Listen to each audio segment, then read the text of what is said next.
You duh. Yeah. You duh. You down with AIP? Yeah, you know me. Anything is possible to creed. The key on the mic. I'm the truth, no fantasy. Podcast flow, old school vibe guaranteed. AIP. Every listener knows.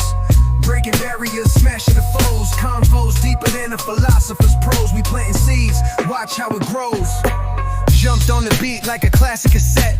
Late night talk, the vibe you won't forget. Dropping wisdom gems, the grind is set. Every story told, ain't no limits met. You open the mind, the world opens wide. On this podcast, real thoughts collide.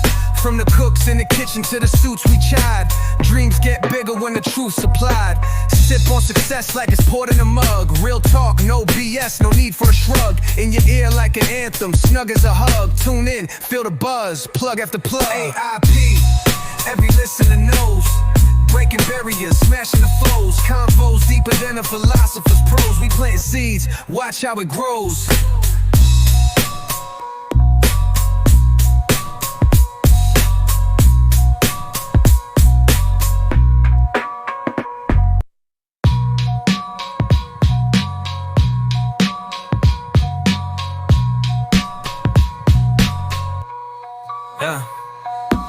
AIP, every listener knows. Breaking barriers, smashing the foes. Convos deeper than a philosopher's prose. We planting seeds, watch how it grows. Watch how it grows. Watch how it grows. Watch how it grows. Watch how it grows. Watch how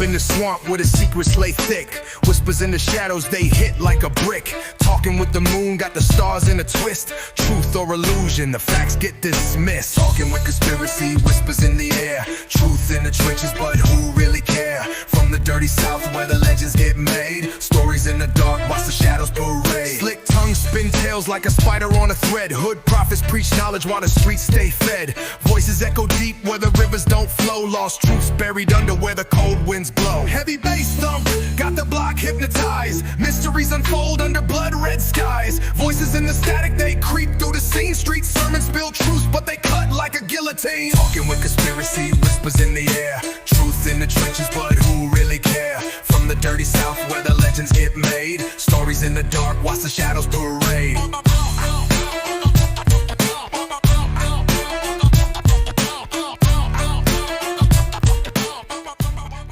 All you ever hear about in this country is our differences. It's all they ever talk about. Politicians and the media always pushing the things that separate us, things that make us different. That's the way the ruling class operates in any society. They divide the rest of the people. They keep the lower and the middle classes fighting with each other so that they, the rich, can run off with all the fucking money.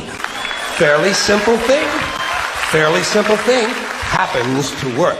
Anything that's different about us, you know that's what they're pushing at you.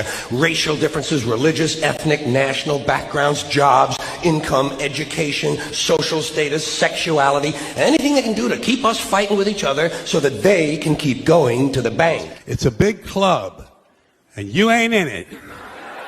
You and I are not in the big club. Keep it home, baby.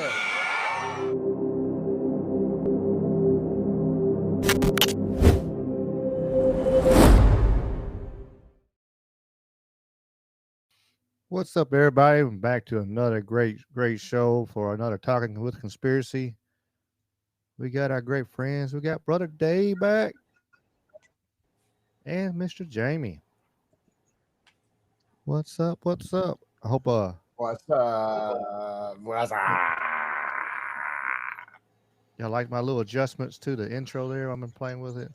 I dig it, man. You always come up with something neat and crafty, brother. We enjoy it. I'm trying. I'm learning more. Thank you for I learn, highlighting us. You know, Yeah, thank you yeah. for highlighting us. more I learn, the more I'm gonna try to integrate in that. So, Hey, listen, I just got to tell you now while I've got it up. Breaking news out of the White House. An hour ago, Donald Trump posted this, and it's now official. Documentation has been signed. I'm pleased to inform, this is from Donald Trump himself, I'm pleased to inform our many USA patriots that I am designating Antifa a sick, dangerous, radical left disaster as a major terrorist organization. I will be strongly recommending that those funding Antifa be thoroughly investigated in accordance with the highest legal standards and practices. Thank you for your attention to this matter. Damn. So Oh. Antifa's a fucking terrorist organization, huh? Oh hell. That's You know, okay with me, baby. you know, I Fuck wonder yes. to what extent, though, that's going to go, because, you can go back a few years ago, go back to the George Floyd riots, where you had these individuals pulling up in U-Haul trucks that were offloading shields and gas Sure. masks and all this Organized and different funded. organized, well organized and funded. So now my question is how far back are they going to go? And I surely hope that they go back to 2020, because when they burned some of these cities, there were many minorities that were affected by this that didn't like what was going on.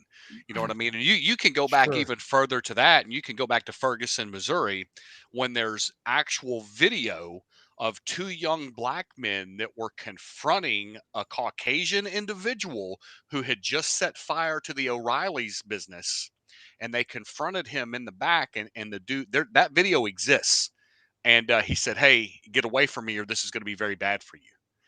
And these dudes backed off this guy, but I want to know who the fuck that was and who put that dude up to what he was doing. You know what I mean? So how far back are they going to go with this? Well, been talking about with George Soros and stuff, and calling him in for questioning and uh, what is it, RICO charges and stuff like Right. that. It's something that's gonna be crazy. Uh, I don't know. I mean, I hope that if something comes up with some of this stuff. I'm hoping that because it's time. As always, I'm not holding my breath, and you know, I know we're all sad that Jimmy Kimmel lost his job today. I was I'm out heartbroken. there. I just late night shows are dead. All you got is us now. You get to hear us. And for With those all six of you that are joining us every night live right from the get-go, thank you for being here from the we have bottom we of our probably empty got more hearts. LJ and Sweets in the Rumble, and we got brother Dave. He's which is 2:30 in the morning over there with him, and he's hanging out with Thank us. you, Dave. And Thank you, Wally's World and Bat. Get my And chat. Jamie name Grant on was over there too talking. I don't know. Hey, leave Jamie Grant out of this. Got to put my government name out there. Next thing you know, somebody's going to come knocking on my door and get Yeah. six in them. So appreciate y'all for sure. We're gonna have a fun show. I'm gonna drop a link in a little bit, LJ, for you can. LJ wanted to pop on with us and talk with us a little bit too. So I'm gonna drop the link in just a minute. And but yeah, that Jimmy Kimball. What's up, Indy? Appreciate Indy being here. Independent Maine Pardon me. United. Y'all need to check out her show on Friday nights.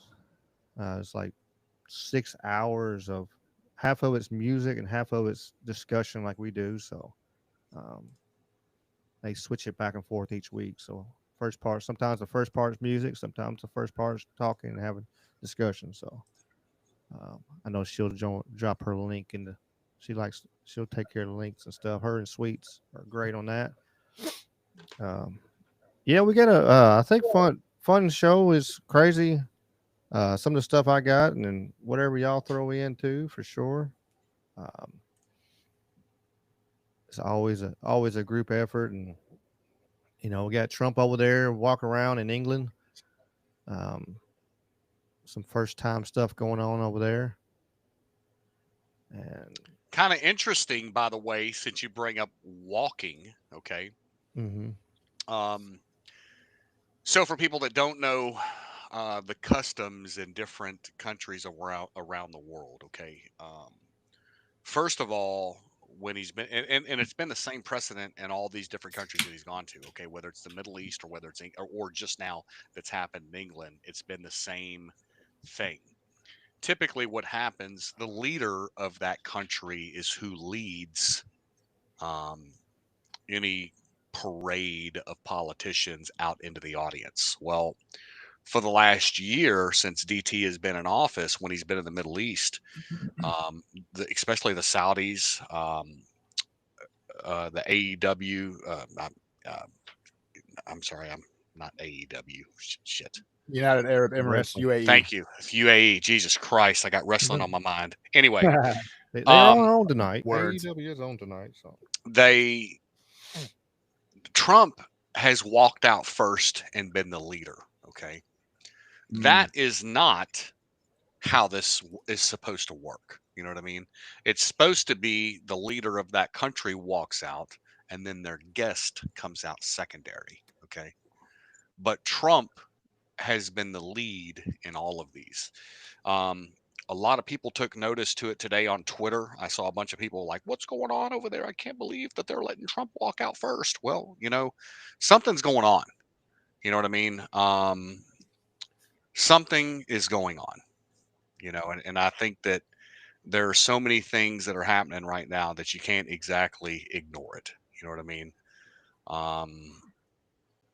Yeah, there's some, I think something bigger is coming, and we've all been saying that for years and years, but it keeps escalating and it keeps adding up. So on top of that, we just had the 50 states, one Israel delegation over there in Israel. what the fuck? Yeah. Have you seen that? I have. Yeah. So that, and all that going on. And then, of course, we got Israel bombing 6 different nations at the same damn time. And even Saudi Arabia has kind of called them out on it, which, Trump's, in good with Saudi. So it's like, how is this all going to play out? Because we know, 50 states and one Israel, all joined at the hip here, whatever, but I don't know. It's a wild,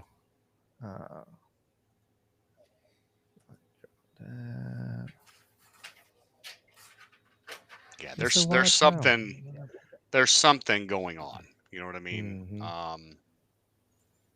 And I'm not trying to get banned tonight. It'd be all right. I ain't worried about it. I just listen, man. I can be. Remember, this is for what. This before he says that. Hold on. Let me back up this a little bit. This show is for entertainment purposes only. We are not professionals. We're just having fun. And if you don't see us here on YouTube next week, we'll be on Rumble. Let's put out the disclaimers. Here's my thing, man. The disclaimer is out there, but here's my thing, man. There is a lot of wrong that has been done by the state of Israel and the CIA. Now, whether there's collusion or not between the state of Israel and the government intel agencies of the United States is yet to be seen. But if you were to look up the amount of people that Israel has very publicly acknowledged that they have assassinated over the years, you have to start to question how good is that government? You know what I mean? If they're committing this evil across the world, just because you disagree with certain people, they're knocking them off. And I'm not going to say that I necessarily agree with some of the people that they've knocked off, but I'm just saying, you can't go without denying the fact. Listen, Gaddafi, Hillary Clinton, in her own words, we came, we saw, and we killed him. Okay. And he was giving the people they had free electricity. He was putting in the biggest, I think, what was the biggest like water line going across, the desert and stuff. He was spending lots of money on all kinds of amazing infrastructure, was going to be revolutionizing. And of course, they went in there and destroyed all that and killed the hell out of him and stopped all that. I mean, it was all because he wanted to have a gold based Right. coin Wanted to to create buy the oil African with. dinar. Yeah. You They know, wanted the dinar as all gold based and be able to buy oil with it. And yeah. yeah, that man, I don't know what's going on, bro. But I can tell you that I don't believe that the American people are always or have always been at the best interest of some of these activities. You know what I mean? Mm-hmm. Yeah, so and I'm all for America first, America first, America first. But when you see all these politicians that are shipped over to Israel, and then you see the fact that AIPAC is like the largest funder of U.S. politicians, what the fuck is going on? Whose interests do these people have in place? Is it ours? And then you find out after the fact, I had no idea this was going on last week when Charlie Kirk was killed. But there was a fucking vote in Congress to release the Epstein files, and it fucking fails. Mm-hmm. Help me understand, you know. Uh, I mean, it's kind of like what's going, and it's just a lot of stuff that's going in the background, and with all that happening, you know, stuff getting like it would just they pass a law where um, basically, for if you say anything, basically, you know, banning anti-Semitic, you know, Yeah, setimism. if you say anything against Israel right now, Marco Rubio thinks we should pull your passport. Yeah, yeah. So I mean, it's putting a new precedent, and we joked about Jimmy Kimmel and stuff like that. And it's kind of funny on that side of things. It's on the side, like the left was, they brought in the cancel culture. They were like, man, if you don't agree, cancel, cancel, cancel, and it got a lot of people canceled and all kinds of stuff. And now they're Frankenstein monster. I seen that's the terminology they had. Somebody put, you know, their creation is eating them now because they're getting canceled because of the same stuff on the other side of flip. But uh, but it's one of them things. Um, it's still it's still unnerving. I hate all this pure hatred that's going around for this excited and glorifying Kurt getting killed and talking crap to his wife and all that evil fucking shit is terrible. Right. But we are entering a precedent again of you know if you're going against the mainstream narrative of how people think it should be, then you're getting your head chopped off. And um, it's like a two-sided sword in my mind, because I mean, no, you should not say that. And if we have the freedom of speech where the government can't stop us from saying anything, but we still have consequences of what we say. If we walk up to somebody and start cussing them out, then you can you can't just say that and think, well, I can say whatever I want to say because I got a freedom of speech. And you just walk up to a random person and then they bust you in the head because you say something stupid. You can't do that. So, what's up, LJ? Welcome to the crew here, my friend. Can you hear me? I can hear you just fine, cousin. I'm trying to check on LJ there. There's LJ popping in. He's loading. Good to see everybody. Happy day. Yes, sir. Yes, sir. You get that crickets loud behind you there. Yes. If it bothers you guys, I'll mute if you want me to. No, really. I mean, no, that's like, lovely ambiance. Please let them. Are you good, man? I appreciate you wanting to come on today and join our little conversation, this talk. We got lots of fun stuff to talk about. I try to get rid of that cricket, but every year it comes back just about the same time. Oh wow. What eats I don't think crickets? I'll get maybe you a it's pet like spider. it could be a bot cricket. You never know. They've heard you talk, LJ, and what you said, so they're listening. That little They're on cricket it. is listening to you. Yeah. I hope you guys are well. Thanks for inviting me. Thank you very Yes, much. sir. Yes, sir. Glad to have you here. Did on another part before we just dive right in and get all kinds of stuff? Did you see? I'm sure you did, Jamie. But anybody seen the Cash Patel just going crazy on everybody today? Well, first of all, Jasmine Crockett He's an talking idiot. about he's not qualified. I happen to actually pull up his qualifications, what makes him qualified for this job, and it's a pretty in-depth. I think I have a This dude ain't video no where slouch. somebody actually made that comment too, or maybe did you see the Like one with Jim Jordan? I think he might I've not just seen said Jim that. Jordan. Let's share that real quick. Because that one was just. I don't think I take that back. I don't think she's an idiot. I think she's just playing this stupid ass role She's because playing it. she's Yes, playing a she's role. playing She's a not part. stupid. She's just playing a part. She's trying to get attention, and she's using this to because if you listen to her conversate before, she's kind of she's like Harris. She has two different personality or three maybe. Wherever she's at, she got a different It's called code accent. switching. But yeah, here's her rambling, and then children being shot, as well as members of their community as they're worshiping in their churches. The time of the gentlelady has expired. If the gentleman would like to respond to any of that,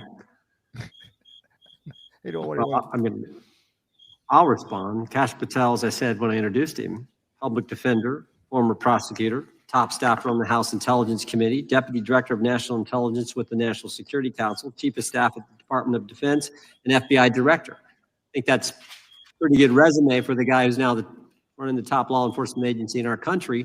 And we've seen all the stats that he's given to the committee on how much better they're doing at getting the bad guys than the previous guy was doing. There it is. You know what I mean? This dude has held some top level positions, former prosecutor. You know what I mean?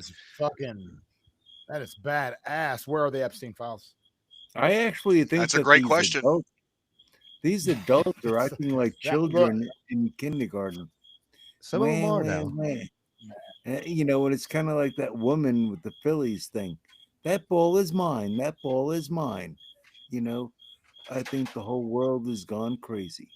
Absolutely upside down nuts. Where that woman would take a baseball from a child.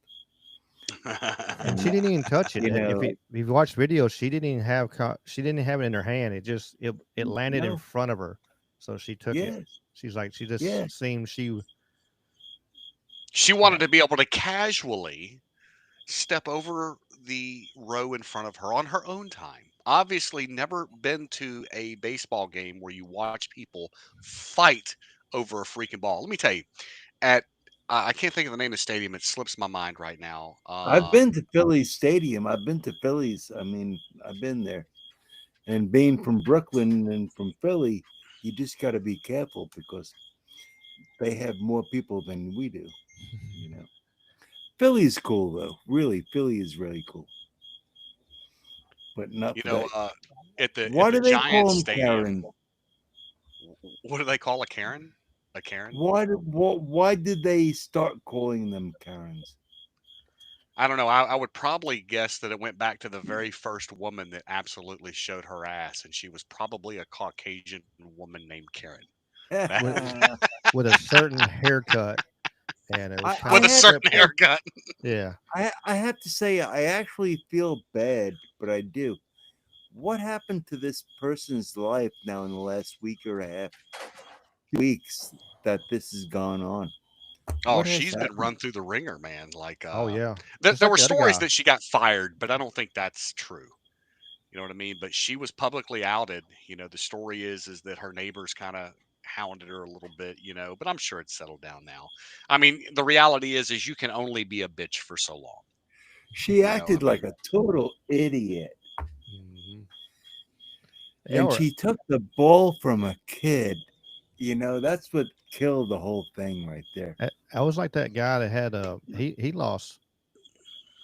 He took that hat. I think it was a soccer or something like that. I forgot what sport it was. The guy was signing. Tennis star, maybe tennis star. Tennis star, yes, well, it's tennis. And he turned around and was handed a hat. And he was looking down, and he was going to hand the hat to that kid. And that guy took it, and he was like a CEO of a company. And they fired his ass. Yeah, he was gone for Yeah. Because I mean you're a liability. I mean, I'll be right back. All right, brother. If you're tied into something, if you're tied into a company, is this like I brought it up, if you have it on your social media, on your Facebook, that you turn around and that you work for somebody or you're part of something, and if you show your ass, you're a liability, and you can, people, how quick's a mob mentality too on both sides, or can turn around and like, well, we're not going to shop here no more.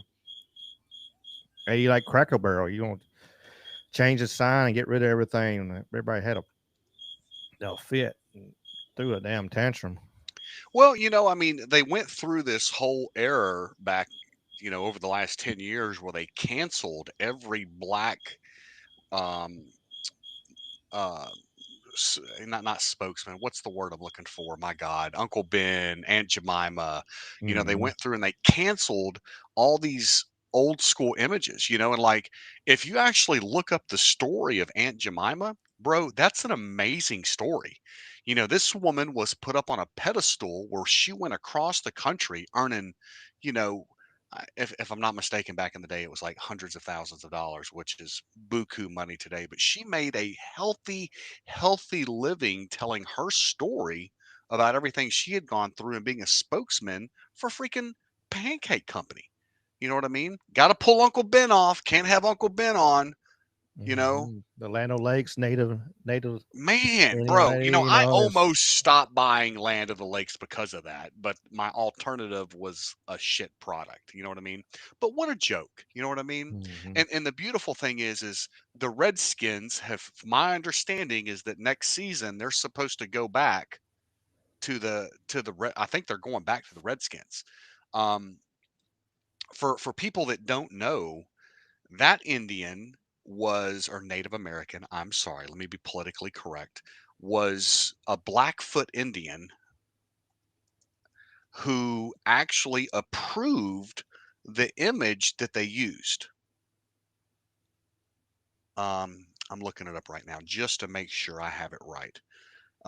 Yes, here it is. The former Redskins logo was designed by Walter Blackie Wetzel, a Blackfeet tribe chairman. And apparently his family is the one right now fighting it hard to have that brought back. It said the logo said the Washington Commanders have since retired the logo. A private ceremony was held in 2024. No, man. That's how you keep these people alive, man. You notice nobody's come after the Cleveland Indians.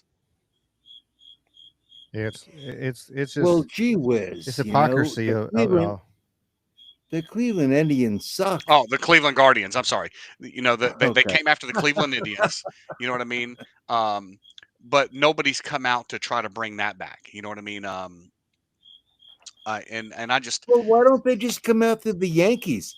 Oh, well, I could be offended by the word Yankee. When I moved down south from Brooklyn, they called me Yankee, and I'm like, I'm not a Yankee. I'm a Mets fan. I didn't know what the hell they were talking about. I'm serious, man. I don't doubt it. Yeah, I don't doubt that one bit. Chief Wahoo was the Cleveland Indians. Yeah. I don't understand it, man.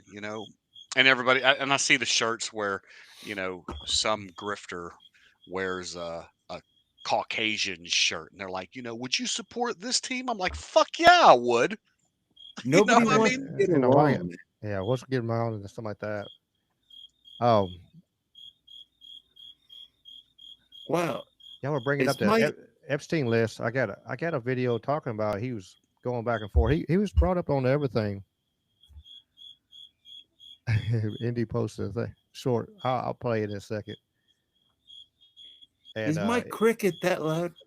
That it's pretty motherfucker's loud. loud, bro. Like he is It's cool. jamming back there. Yeah, he's having fun over there. I had to take the dogs outside. Sorry, fellas. The dogs were going fucking nuts.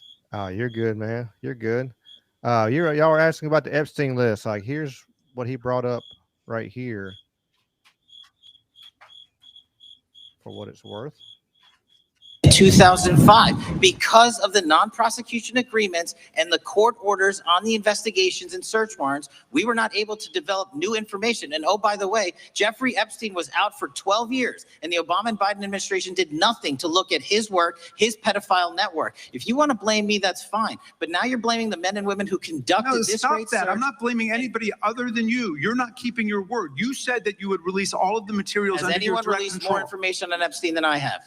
Has Well, anyone? Much Did more. Comey? Did Ray? Much Did more. they? Excuse me. Much more has come out in the days since the American people in Congress have been demanding it. But it's coming out in dribs and drabs. Why don't you just release the entire file as you promised to do?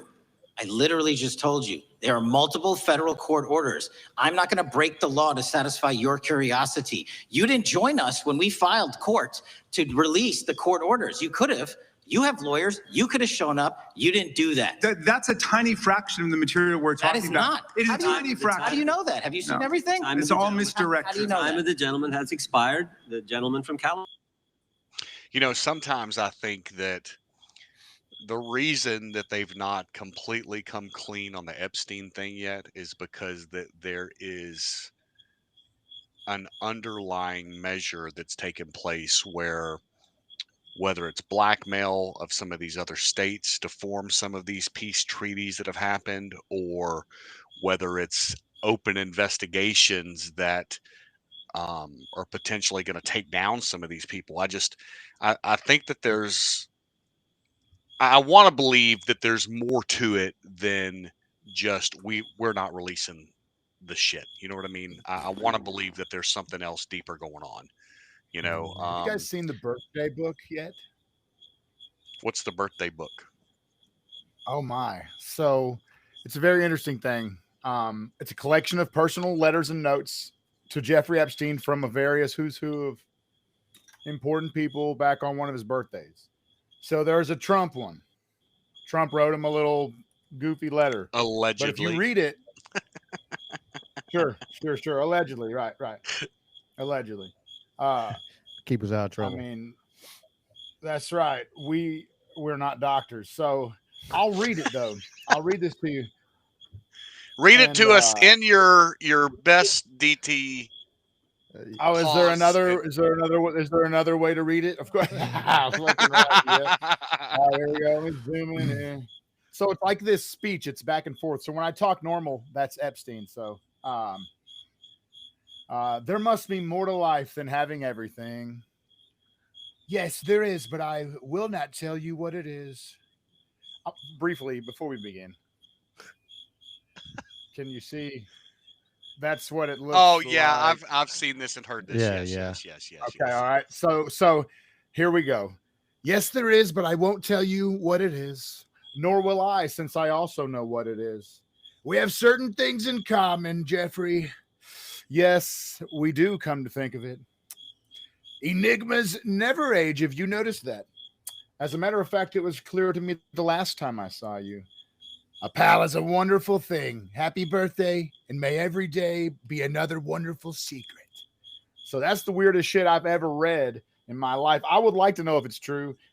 Here's the thing. They've lied so much. They've insulted us for asking for the files. They've said there are no files. They've said the files were a hoax. Now there's some files. There's these files. There's court-ordered files. It's all a big show, and we're the joke. Like, we're the punchline. So they are not giving them to us, and they are fucking dragging us along. And as for Charlie Kirk, boy, don't we know what happened there? Like, all of us have been doing this long enough, right? We all know what the fuck's going on, right? Like, we do, right? None of us on this show are buying this official narrative that fits like a fucking that fits like the first set of legs Forrest Gump ever put on, right? I mean the biggest thing that is just absolutely questionable is those text messages back and forth. Good God That was Almighty. not two young kids. I mean, Who wrote that crap? Severely artistic to borderline, I don't know, or it's absolutely completely. No one talks that way. No one talks that way. No one talks like those text messages. Even if you're autistic, you don't talk like that. I mean, it's. I don't know whose idea was, like, unless and he labeled everything. Chat. Yeah, he labeled everything that happened, so it's everything's lined out, so it's beautifully laid out. This is exactly what happened. I left the gun in the woods with the blanket on it. I did this. Make sure they know that he loves the transgender. He got to make sure we get that, put that narrative in there. We got anger, and they're giving us a patsy. Right? Who cares? Yeah, it's so perfect. It's too perfect. Right? Who cares if anybody wants to be transgender anymore? Yeah, who cares? It's great. Jason Storm said there's a body inside of LJ's refrigerator right there behind him. Man, he is obsessed with that refrigerator. And his leaning bookcase behind there is. Somebody asked in the chat about the Memphis situation with the National Guard. Lead that question. Oh yeah, that's part of the title today. So we got to go talk on that for sure. Oh shit, my bad. Oh yeah, it's coming, but no, you're good. No, because Jamie only has a limited amount of time, so we for sure got to have Jamie involved on the National Guard. Memphis National Guard deployment. Man, we're ADD. First and foremost, there are several influencer accounts that are all over the place that are showing pictures of National Guard already being in Memphis. Completely false. It's not happened yet. Official National Guard is not going to be deployed in the city until October 1st. Now, we may have some platoons that arrive before then, but they will not hit the street and be active until October 1. They're supposed to run through October through the end of November. They will not be doing any police work. They will not be arresting people. They will not be conducting blockades of sort. My understanding of what they will be doing is working directly with law enforcement to set up perimeters, right? So let's say, for instance, law enforcement goes to hit a certain block or a certain area or whatever. They will be there to provide security for onlookers, for people that are coming in to come on, man. You know how Memphis is. They get up in the face of the cops. They're going to prevent a lot of that. Mm-hmm. They are going to help with traffic control. They're going to be doing some cleanup measures where they're going to hit different parts of town that desperately need it, bro. I can take you through Binghamton, through Raleigh, and through Fraser and show you several areas of this city that are in desperate need of a cleanup and a makeover. I hate to say this though. The company I used to work for, we did that every year. We went through there and we went through South Memphis and cleaned South Memphis. We walked through there all across there. We built flower beds. We built all kinds of stuff. And we'd come back next year and be just as destroyed. So, watching people underneath a tree with a bunch of winos underneath the tree in the burn barrel and just throwing shit on the ground while we're picking up with needles and liquor bottles. And I mean, that's good. I mean, it needs to be cleaned up. Not saying it don't, but man, it's one of the things like what's going to keep it, keep it clean is what is my concern. Like it's not going to happen. I mean, right. I don't want to be negative, but it's not. Unless they imply and not imply, they implement the rule set that they had in DC. The rule set was go get help or we're going to put you in jail. Okay. We're going to put you in these facilities to get you the help that you need, or you're going to have consequences for your actions. Okay. The mayor of DC even came out after the fact and said, hey, this program and rollout was a success to the point that we're leaving so many troops still on the ground because it was such a success. In the city of Memphis, it's being met with the media portraying it as occupation, invasion. It's they keep using all of these aggressive words like they're coming in to take over. That's not it, okay? They are here merely to support the police department, and the various agencies are coming in. DHS is coming in, ICE, DHI or DSI or one of these other organizations. I can't think of the acronym. HSI, HSI. The ATF is going to be here, and the ATF needs to be here. What people don't understand is that Memphis is a major hub for secondary firearms that get into Chicago. Okay. These gang members down here hit these pawn shops, they hit these gun stores, they hit these trucks, because it's crazy how they all get advanced knowledge of the rail cars and the truck shipments that are coming in, and they get these weapons before they even hit the store, and they're immediately taken to Chicago, and before you can blink, they've got a body on them. Okay. In the last 48 hours, the DeSoto County Sheriff's Department, along with the Crittenden County Sheriff's Department and the Chief of Police for the West Memphis PD over across the bridge in Arkansas, have all done press conferences. What they've done and what they've said is point blank: we are not going to accept it if you flee the city and come over here to commit your crime. What people don't know is that when these guys run over to West Memphis, Arkansas, and they shoot somebody up over there and they flee right back to Memphis, the Arkansas cops stop their pursuit as soon as they end on the bridge. Okay. Chief of Police today, this morning, said no longer will that happen. He said, we will pursue you until it's done. We will catch you. If you come over here, we're done with it. DeSoto County right now is relocating a vast majority of their long-term prisoners that they have at their county jail to other facilities to make room for the people that they know are going to flee the city and get caught up in DeSoto County or get caught up in Crittenden County. What I see, what my prediction of what's going to happen is we are going to see checkpoints that are run by the National Guard and the Memphis Police Department, and they're going to be set up on the county lines on both directions, north, south, east, and west. And as they come in and they start going after these well organized gangs that are transferring guns to Chicago, St. Louis, and other cities throughout the Mississippi River, these people are going to flee, and when they do, they're going to get hit by these roadblocks. And I hope this is what happens. I hope we don't see, you know, a mass force down on Bill Street. I mean, I kind of do, because I want to go have dinner down there, but they are going to play a major support role in this city. Politicians tonight were having a press conference where all the Democrat leaders were going to get together from city council, and they were going to say, boo, we don't like this. You know, these people, hey, one more thing. Judge Joe Brown yesterday dropped a video that is blowing up right now, and it's on my social media page, and I will drop it in all the links here in just a minute. But he talks about the corruption inside City Hall. He flat out said that the mayor of Shelby County and the mayor of Memphis better lawyer up. There have been some financial deals, $220 million that they can't account for 20% of it, that is currently missing in some of these deals that have been done.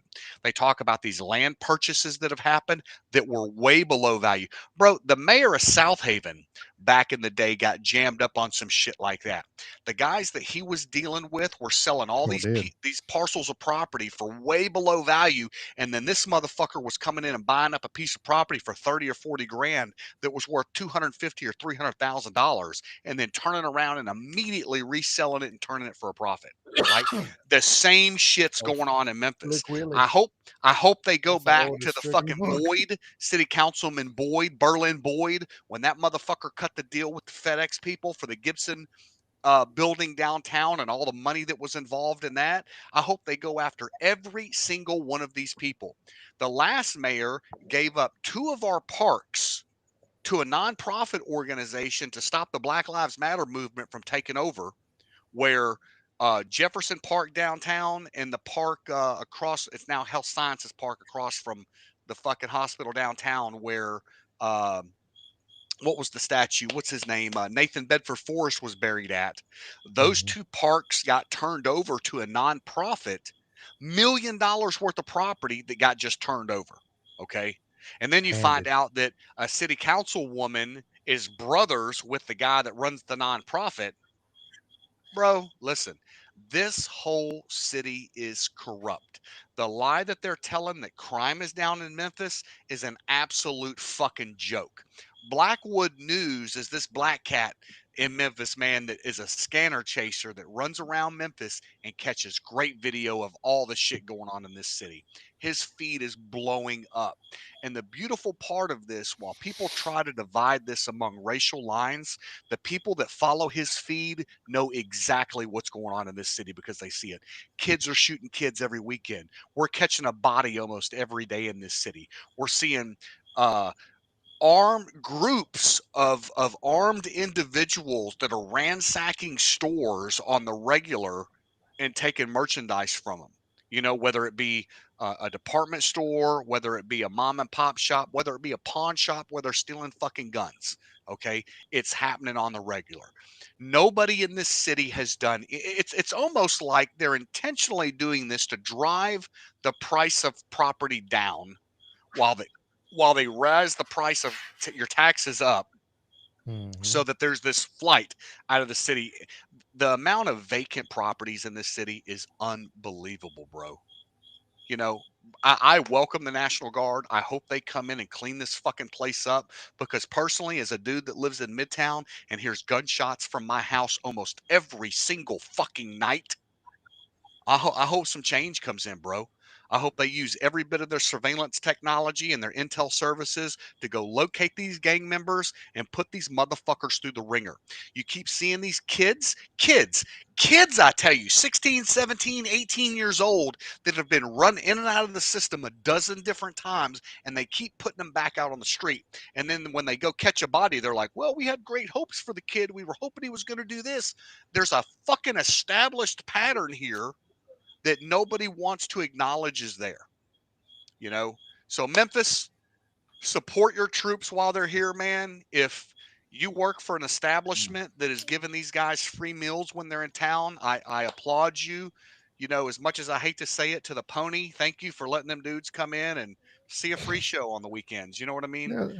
But man, you know, and to supposed be to be honest, somebody, well, you know, they're supposed to be welcoming people with open arms, not open legs. You know, come on, well, I'm waiting honestly to see some of these businesses catch pushback for supporting the fucking National Guard. all right, I'm sure it's coming. You know what I mean? Like, I'm just waiting to say. You know, I drove to work today, and I saw a group of protesters at the end of Sam Cooper Boulevard and East Parkway, and they're holding up their gay flag, and they're holding up, we no fascists, no kings, all this other stuff, you know. And man, fucking be done with it. There's actually, in fact, let me pull this up. There is a huge protest in Memphis scheduled. There's like 20 people there. Well, no, this is going to be a little bit bigger than that. Usually that's Memphis bad about that stuff. You know, a lot of cities you'll see a lot of stuff, and then Memphis ain't gonna do shit. So the No Kings protest is set for, I think, the 21st, 22nd, 23rd. Let me pull my calendar up. It's going to be a Friday, Saturday, Sunday of October.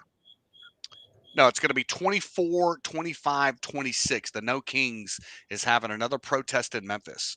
You know, and now that they've designated Antifa a terrorist organization, I'm curious to know how this is going to go. Oh yeah, the weekend of the fights. Wow. Nice. Yeah, man, but they're coming to Memphis, bro. They are coming to Memphis. I had some Judge Joe Brown said, ex-employees. Go ahead, brother John. Sorry.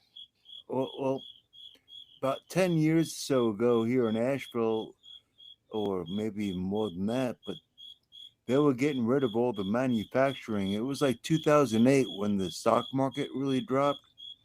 And the company I worked for was injection molding, you know, a factory. And so they closed that place up, and the plant manager, he moved to a different company in Memphis. And I don't know what the name was, but I have no idea whatever happened to him. Some people from the company actually went all the way over there and moved to Memphis from Asheville, North Carolina. That was probably a bad move. Do you think? They moved to the heart. They sure yeah. did. I seen Jamie. I went around. I went got some steel today at the steel yard, and we got. I seen the state troopers are all over in Shelby County. Like it was all around 240 and stuff. Excuse me, it's covered up and What, Right. with Shelby, county. North Carolina? Oh no, Memphis is it's in Shelby County. So Okay. our Shelby County sheriffs are running around and state troopers were flooding the streets. I'm sure you've seen that too, haven't you? Oh yeah, bro, they are everywhere, but here's the thing. Here's my fuck 12 piece of me, okay? These guys are set up in spots where they're running radar and they're simply sighting people headed to work every morning.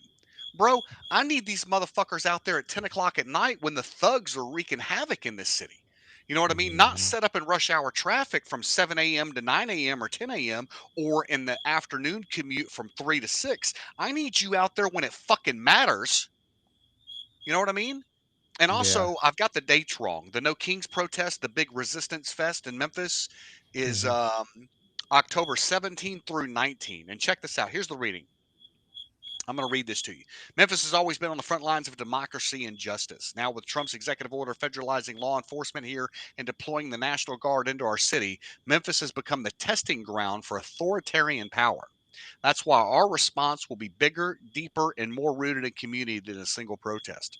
We're turning No Kings 2.0 into a 3-day festival of resistance, learning, and healing.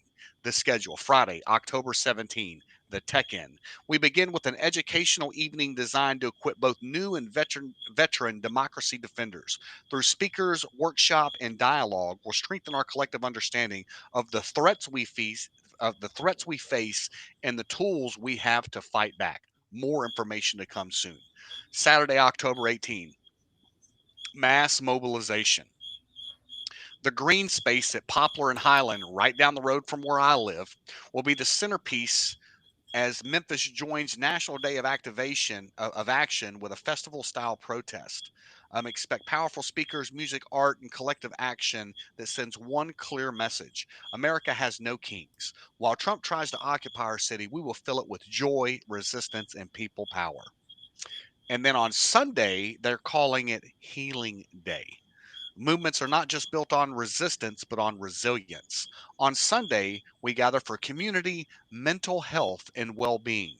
This day is for grounding ourselves, caring for one another, and renewing our strength for the fight ahead. More information to come soon. Like, bro, you know, I just, I don't fucking understand why these people are almost advocating for crime to stay how it is in Memphis, because nothing that City Hall has done, the DA's office, or the Memphis Police Department has done over the last 10 years has done anything to bring crime levels down. I moved to Memphis in 2014, 13. Memphis was the safest city in the state. I'm sorry, check that. 38103, the downtown district, was the safest zip code in the state of Tennessee. 2 days after I moved into my apartment, we caught a body on my doorstep. 3 people murdered a male nurse. They tried to rob him and fucking murked him, shot him up. And since then, it's been downhill. You know what I mean? So, fuck these people and their bullshit lie that crime is down. Fuck these people that say we don't need them. You know what I Why mean? don't you just move if you can? You know why? Because I love this city. And people will try to say that I don't because of all the negativity I bring. No, bro, I just call it like I see it. I love where I live. I love my neighbors. I love the blues. I love the Bro, food. I love the yes. culture that this city brings. You know what I mean? And I refuse to flee this fucking city because I love this city. Judge Joe Brown said the same thing, like how badass our city could be if they would audit the fuck out of all the admin, everyone at the justice, everyone running the mayor's office, because they're doing the crooked land deals. That shit goes back to Willie Harrington. He had some shit deemed Diamond Estates over there on home, unfit, and then bought it for pennies on the dollar, then built a neighborhood there, and then made his money. But it's the oldest trick in the book, and they're corrupt, so they need an audit. The boots on the ground ain't what they need. They need a fucking audit, and then they need police services that are. Where the Doge people at? Let's bring some of them. Where's Big Balls at? Let's bring Big Balls to Memphis. Right back out. When they put that on Twitter, Jamie. They repeat offend, and they let them back out. That judge needs to be in jail herself. Yeah. That's dereliction of duty. That's dereliction of duty. So it has to stop there. Stop the bleeding. Absolutely. Lawyers, guns, and money. That's what that song was. Lawyers, gun, and money. You remember that song? That's Memphis in a nutshell, brother. Yeah, it's it's kind of like drugs. talking about the crime and the crime rates and the numbers and stuff. One of the things when we had Mike Gatto on here, I respected that he called it. A spade to spade on that one. He called it. It was bullshit. The numbers are bullshit.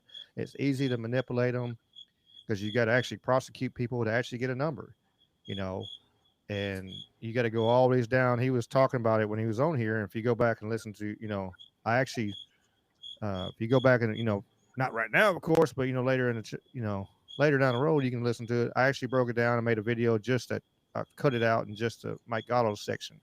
If you want to listen to him talking, it was really good conversation. But he's talking about he had a chain. You had to go down through the whole chain. You had to have somebody willing to file a report. And I remember years ago, I had my car broken into several times. That sucks. And then they turn around and like, do you really want to file a report? And so most people don't even do it. Because hell, I ain't got time to go mess with the call the police. And I got to sit here. I got to go to work or I got to do this. So a lot of people don't even file reports on a lot of that stuff. And then once you file a report, police have got to actually put the report in. Then you got to get a DA to actually prosecute the damn person once they actually catch somebody. And then if any part that he was talking about, any part of that chain breaks, then they're not registered on that numbers of crime. And so even though we got all this crime happening, it's because the numbers, the going down that chain breaks, then they actually not listed. I love the typo thing. Oh, there must have been a typo. I'm sorry, but there must have been a mistake. But carried a zero. They forgot to carry a zero. It was, but it's the crime is not going down in Memphis. We are. It's a drastic state. Now, if you went out there if you went out there and you caught somebody breaking into your car, and you smacked him with the 4-foot, you're going to jail. Pipe, yeah. You're going to jail because you just now crime is up. Yeah. But what if you put him in your car and just dropped him off in a different part of Memphis? Well, now we're talking about we don't condone this activity here. It's not condoning kidnapping and disposal of bodies. You gotta call the law no matter what. You always call the law. Yeah.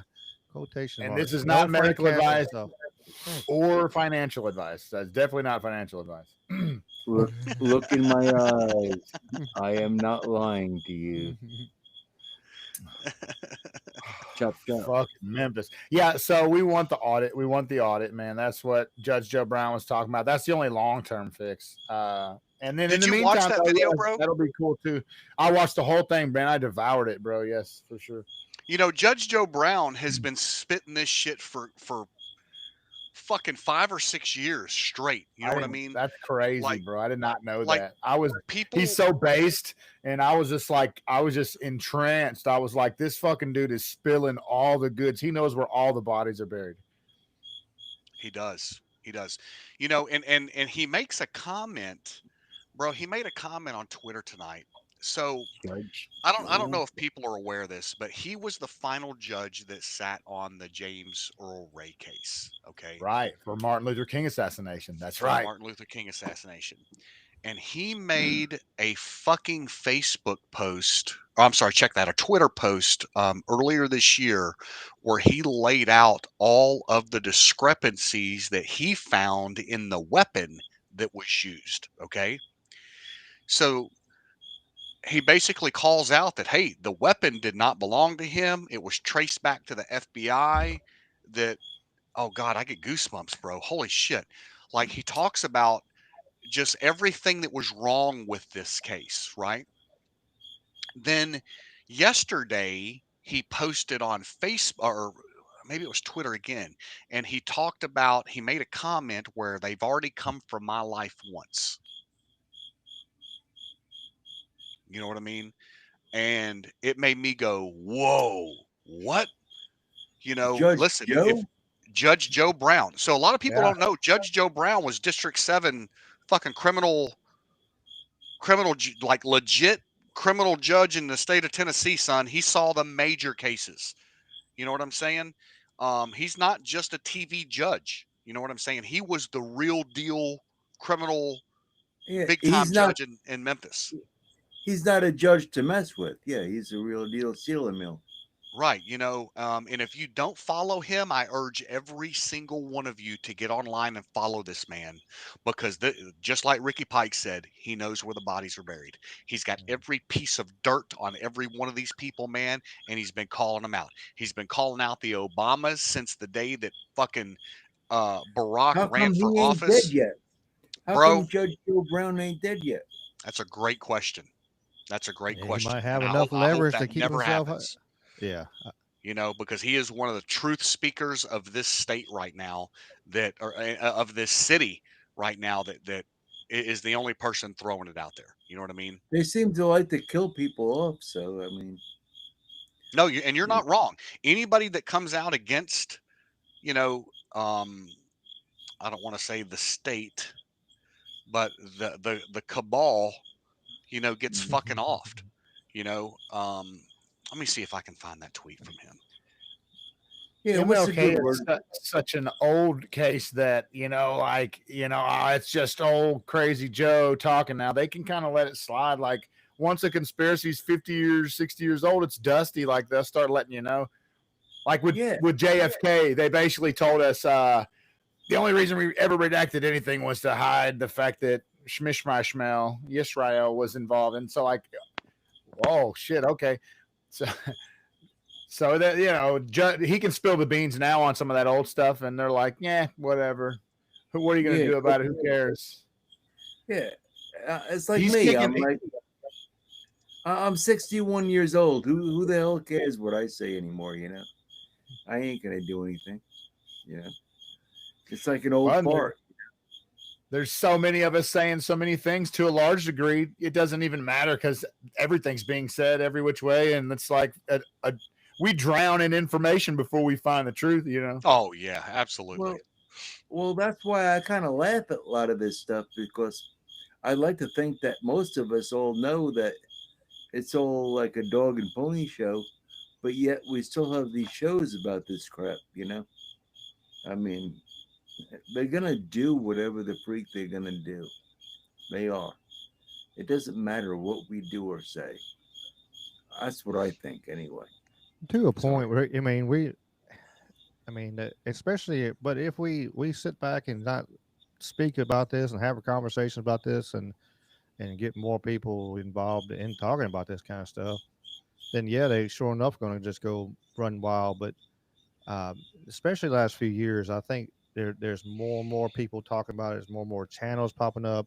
The beauty of the podcast and doing stuff like we're doing here, and having, like, you know, look how great our chat is. There's, you know, we got like 40 people out there just talking, you know, and then 40 people could go tell another 40 people. And not to mention, you know, that's just who's talking. And that's not to mention all the lurkers in the background and stuff like that. You know, you keep getting the kind of road, because if you turn around, if you look like, you know, look at England and stuff, they had 2 million people out on the street walking, marching. Yes. And right. And so we had that potential to do that here and have a positive. You know, did that help anything? I think it helped wake people up, and I think it showed like, hey, there's a lot, because if you think you're alone, and that's what they want you to think you're alone, so you don't try to act or do anything.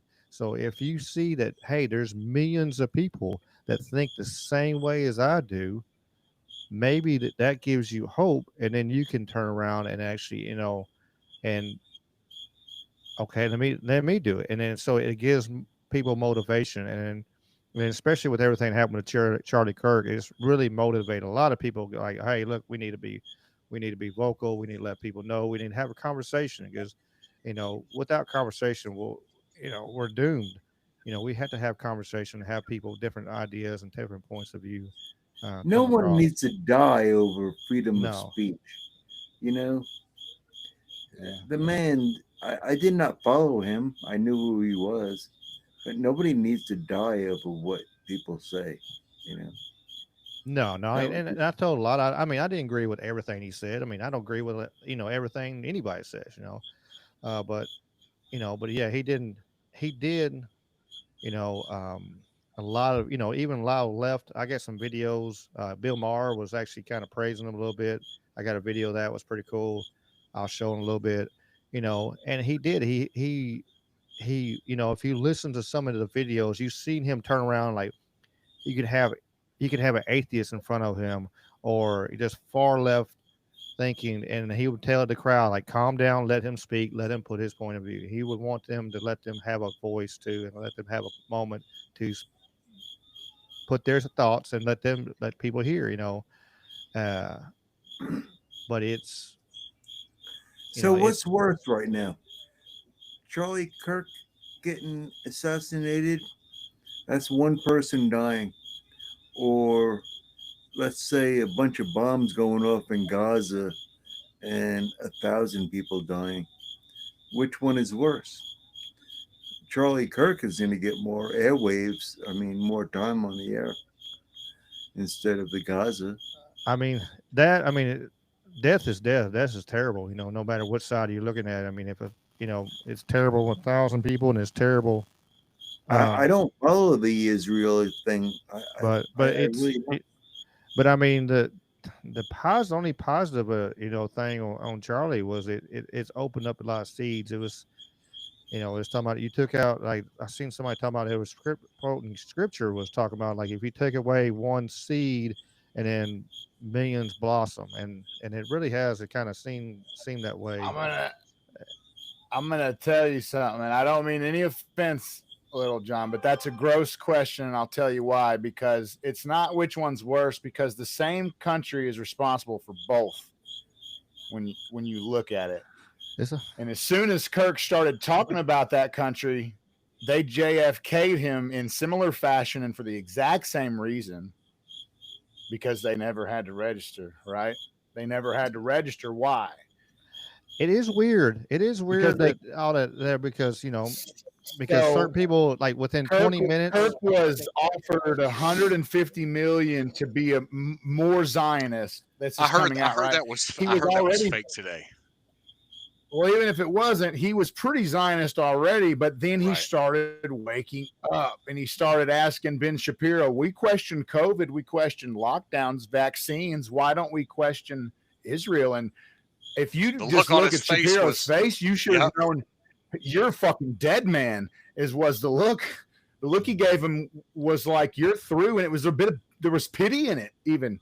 And he was saying that Epstein is an obvious Mossad blackmail operation. And we need to release the files, and for them to vote the files down on that day is a clear message. And so Little John said earlier, like, nothing we do matters, and I'm in full agreement. Like, I'm fully black-pilled. Like, bro, we're watching a slow playing movie. These people, let me not say these people. That's not the phrase that they encourage you to use. No, so a certain element. The infamous they, right? The fucking elites, the powerful, the ones doing the fuck shit, the conspirers. They're doing this stuff. And right now, what we're seeing in America with 2 people lynched in Mississippi today or the last day. All right, A white time kid out. and a Let me black stop kid. you right there. Let me stop you right there. Right. Hold on. I don't need to be stopped. Why are we stopping? So let me finish the train of thought before you go on a tangent. So what we have is a consistent race dividing narrative from Irina on the train stabbed down by the guy that says, I killed that white girl. And then we have Charlie Kirk. And of course we have a left-right divide, and they're trying to racialize it to some degree. Not the cleanest move. And now we got 2 hangings on campuses in Mississippi, bro. Somebody's stoking this National Guard's coming to Memphis. The No King people's coming out to resist the fascists. They are setting us up for a fucking little scuffle so that they can, I don't know, do a heavy-handed police state response. Call me crazy, but like I see a stage being set. It's a possibility, though. I mean, all right, Jamie, rebuttal time. Go ahead, All right, Jamie. so I'll first say my of all- play instead. So first of all, prayers to the kid and the young man at Delta State that lost his life. Okay, the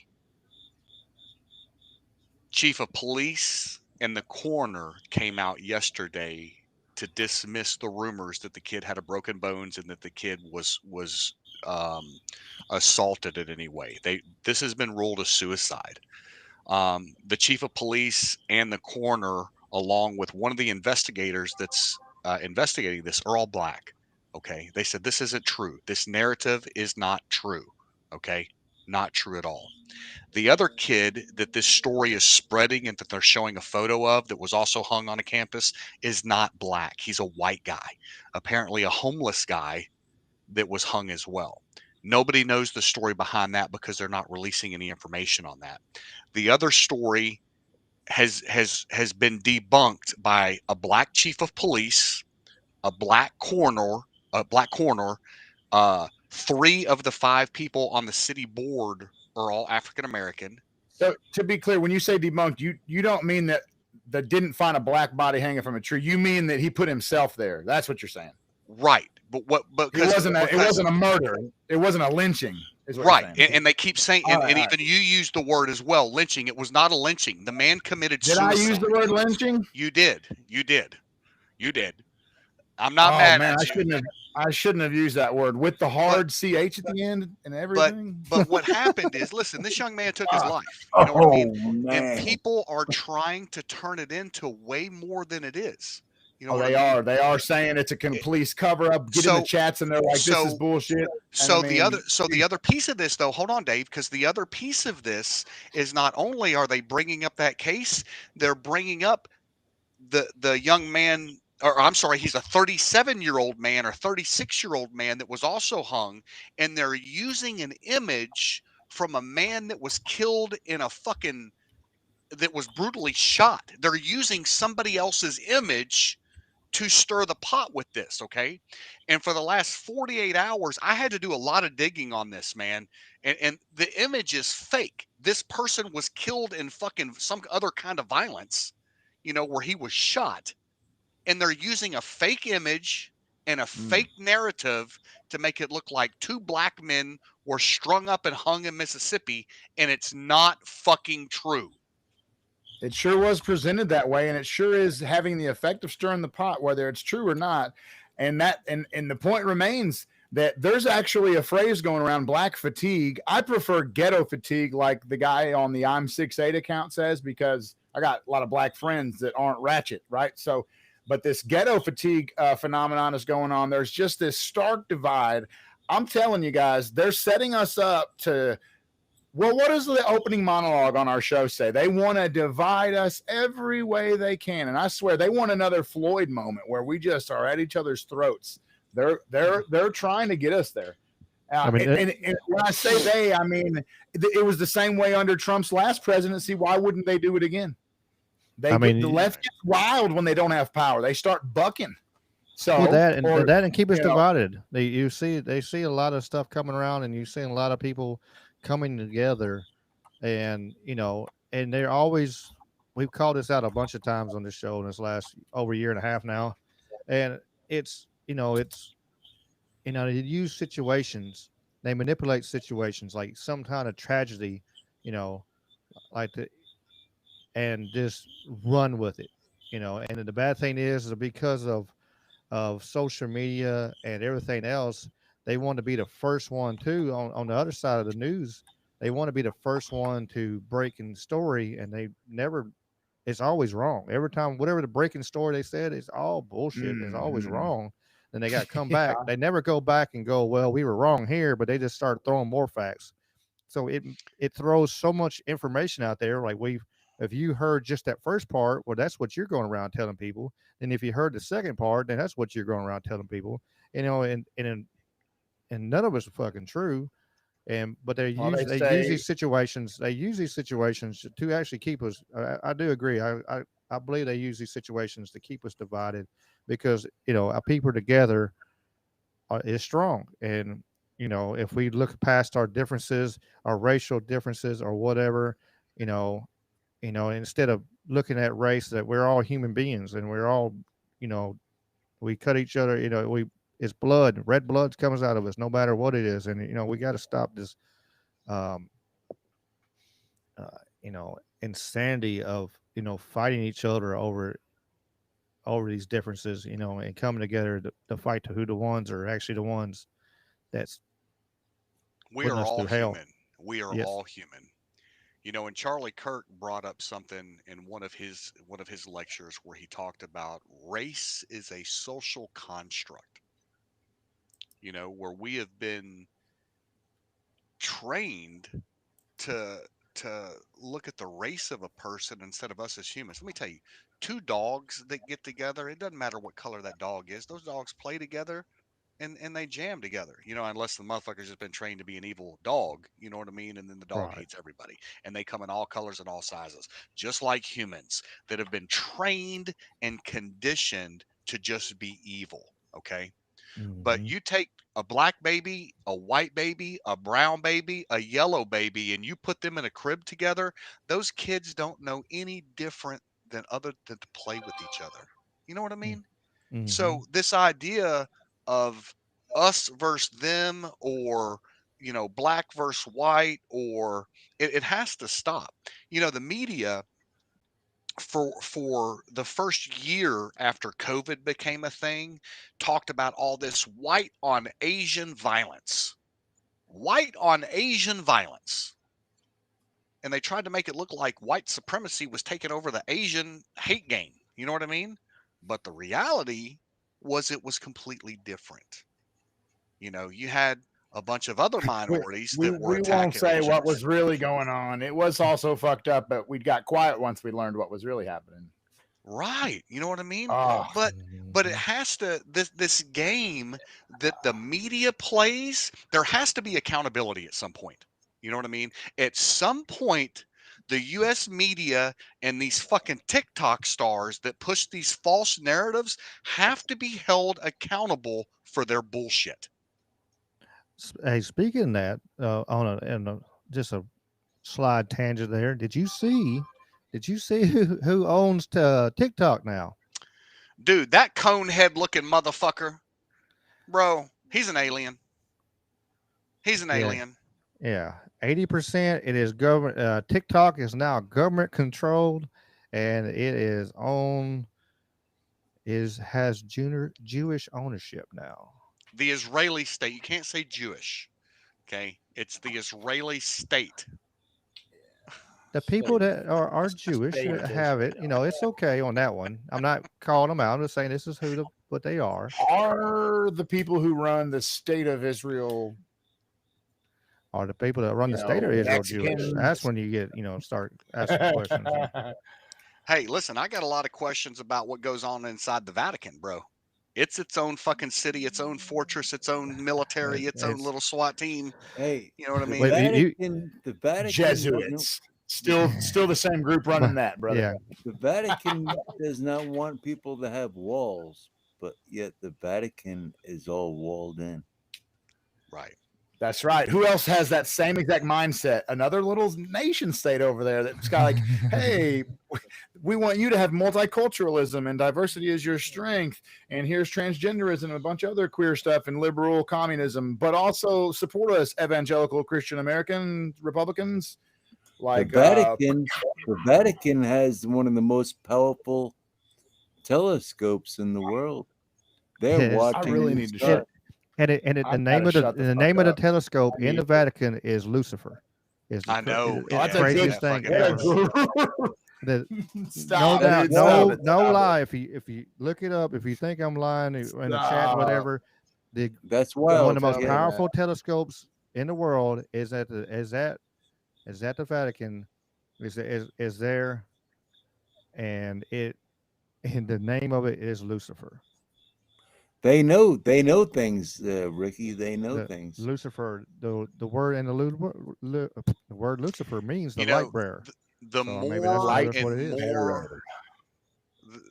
I never thought I would say this, but the more and more and more of this shit that goes on, the more spiritual that I get. Well, why not? For a long time, man, dude, there is pure evil in this world, and once you start to understand that there is truly an evil force in this world, it makes you realize that there has to be a good. There has to be a good. If there's a bad, there's a good. So that's why coming together is so hard, because how can two walk together if they're not agreed? How can we have a country with a civil agreement, with a social contract, when a sizable chunk, and I'm talking teachers, government workers, admin workers, think that like often that dude, because he was one of these buzzwords, Nazi, fascist, white supremacist, whatever, they think that often that dude was okay because of what he believed, and they are teaching our kids stuff. And so how do we have a civilized nation with people like that?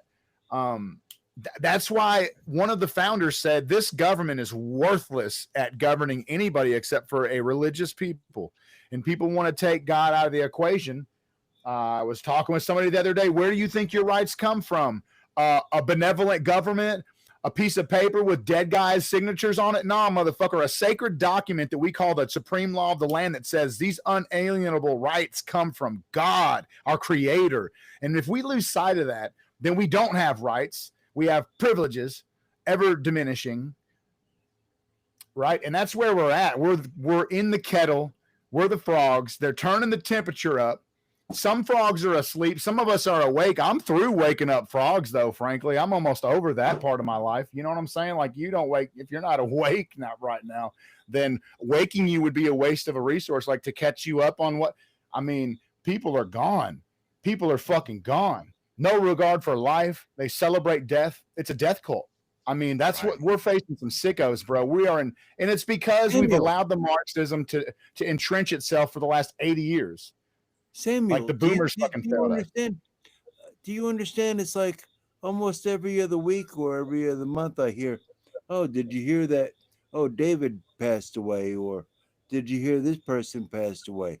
It's just like, it gets so, I hear about so many people dying. It's like, it used to be like, holy shit. And now it's almost like, wow, okay. Who's the next one? And I think it was all because of the COVID shit too. I mean, who took the jab and who didn't take the jab? I mean, I'm still waiting for all the effects to come out on that. I mean, a lot of it didn't get nullified, and you're just not nullified, numbified. Just that numbing effect of you see so much, and plus you see so much on like you see it on TV, and you see and not to blame video games, but you see in movies and video games and all that kind of stuff, and you see that kind of stuff so much, and it numb you to like the tragedy of what you're seeing, and when it stops pulling on your heart, like, man, you turn around, and if you get on, you can get on TikTok, you get on Twitter or whatever, and you see, babies blown apart or something like that, and you don't like feel bad. You're just like, okay, here's a baby, and you scroll, or a small child. It's like, that's because that's what they want. They want us not even worried about that and not worry about nobody else. Ricky, do you have Sean Strickland's clip of him speaking on? He's never said a lot that was deep, but he said something real fucking deep about when he first found out about Kirk, and he's talking about what you're talking about. And everybody gave him shit about what he said, but it was very honest. Yeah, you have to look into it a little bit deeper, right? I can pull it up for you. Yeah, I think I had it saved for the last one, but But yeah, go ahead, Jamie. Yeah, let it rip. Man, he said You some know, deep. He said some deep stuff when it is what he said. Very honest and very deep, and I think we can all relate to it for sure. If we're honest. I mean, he says, you know, you had to look around, and you know, and he has a simple. Sean Strickland has a simple mind. You got to look at it that way too. You know, you can't.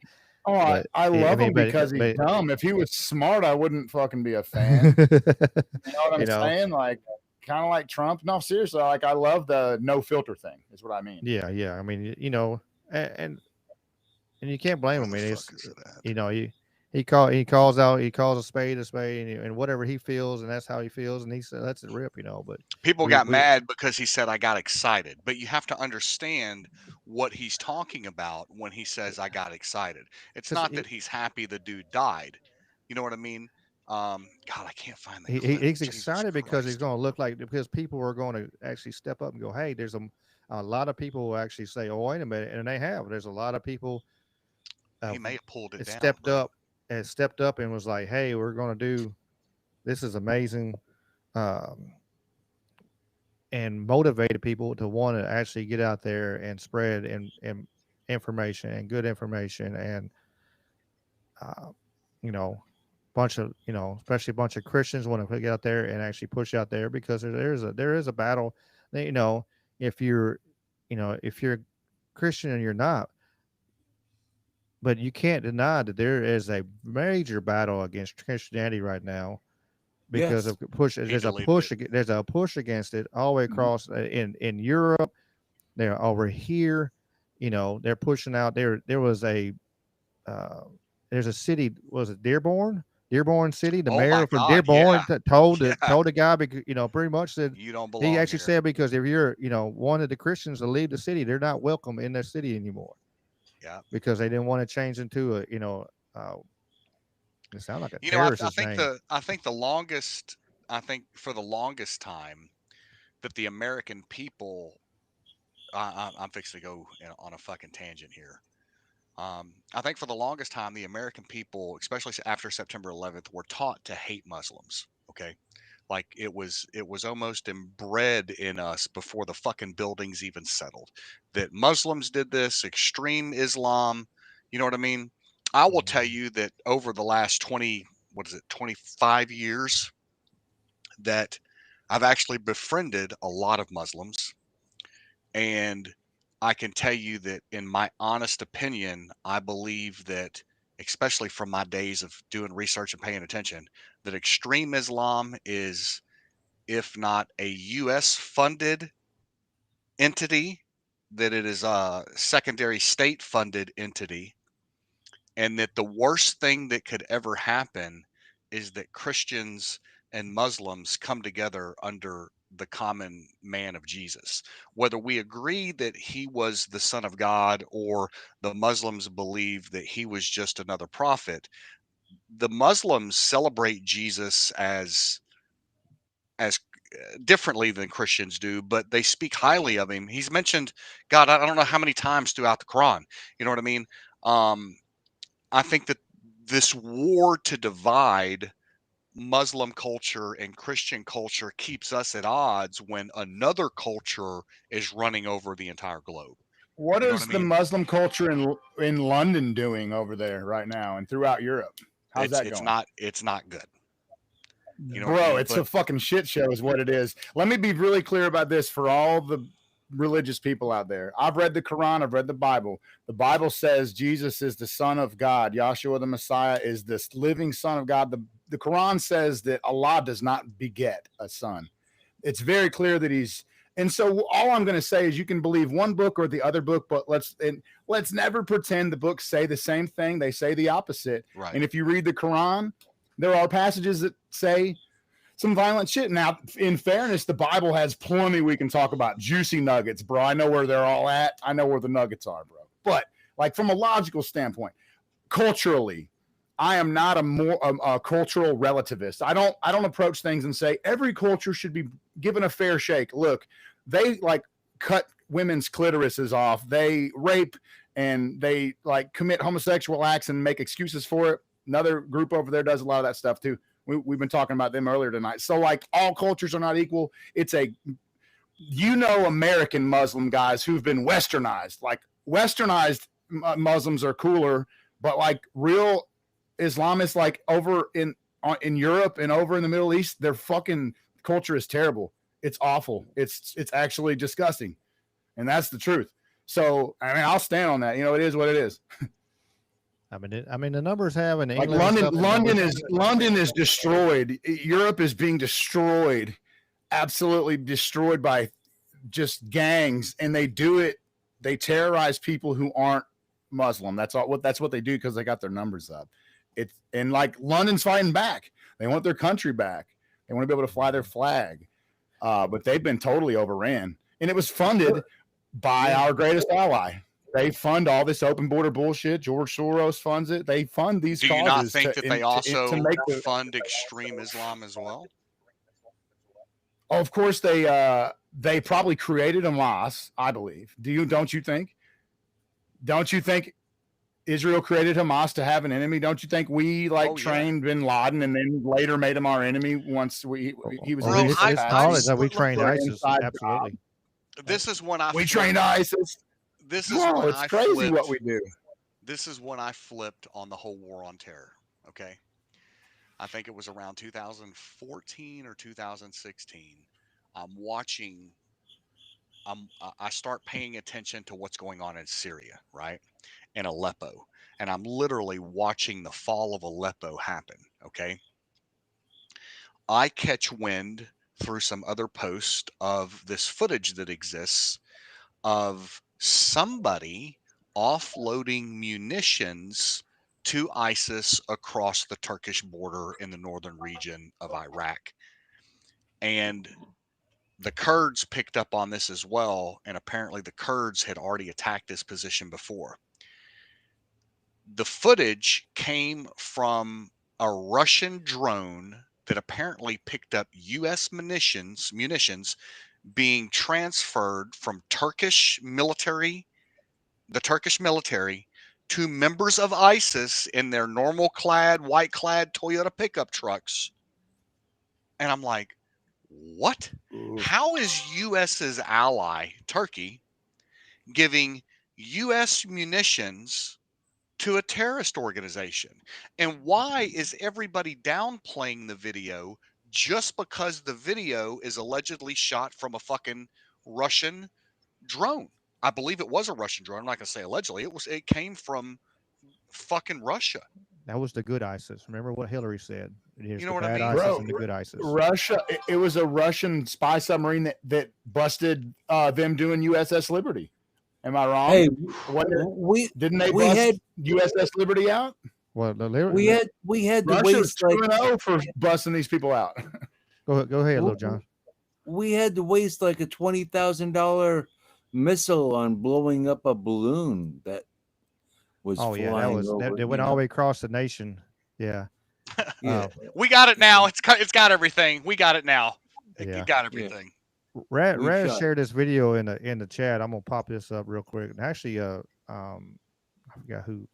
I had to look and see, but actually, I got the video for Sean Strickland too. So, and let me say this in English so you can understand what I'm saying. I have translation. No, I know you have translation, but I just want to make sure you get it right. There will come a day that we will see far more radical extremists and terrorists coming out of Europe because of lack of decision making, trying to be politically correct, or assuming that they know the Middle East and they know Islam and they know the others far better than we do. And I'm sorry, but that's pure ignorance.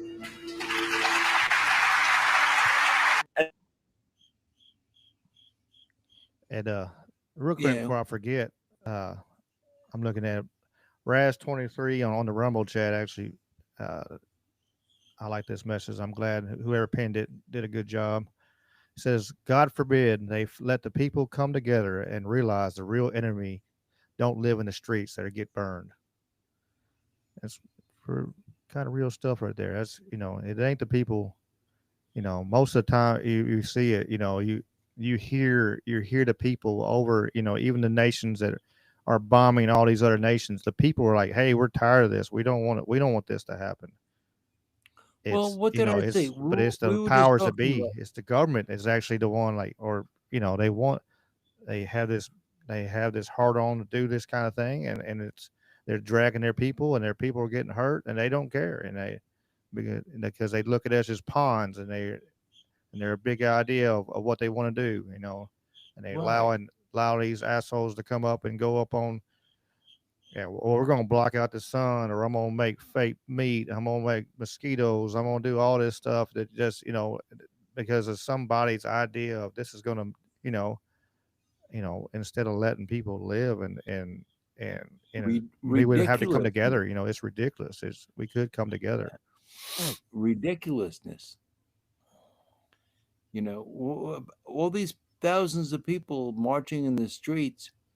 It would be great if something came about it, though, but it doesn't. Well, let me tell you what came about it overseas, right? The rise of ISIS became who it is and what it was because of a mass uprising. It started in Syria. It started in a small town. It went to a large city. It went to the entire country, and then it spilled over, and then foreign fighters came in from all over North Africa and the Middle East. All right. My fear in the US is that our Arab Spring will begin from some kind of event where National Guard troops are put into a city, say like Memphis, and some shit goes sideways and a shooting happens, and then now we've got every gangbanger from Chicago, St. Louis, Atlanta, Houston that all flood into whatever city. Dear God, don't let it be Memphis.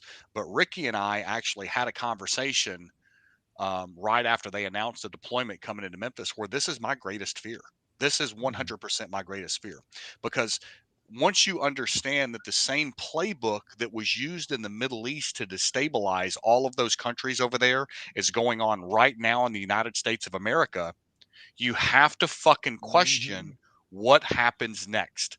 I watched it all unfold online through Twitter from the beginning of it up through to the fall of fucking Aleppo. Okay. The same exact thing is happening right here. And how it didn't happen during the 2020 riots is beyond me, because I was sure that the fucking PD was going to pop another motherfucker over some shit and shoot somebody. Thank God they did not, but I was sure it was going to happen, and then it didn't. Thank God it didn't happen. So like we were talking about earlier, the noose and the hanging or the lynching or whatever, like that's relevant. I'm not imagining that. Your greatest fear is not imagined, Jamie. And I'm telling you that you are seeing the signs. They are turning the heat up. You're not imagining it. And we need to be on guard, bro. Yeah, it's real. It's not a drill. Hey, Redbeard, one of the cool things about being a man with a beard is being able to not touch your beard. You have to control your hand and not stroke your beard.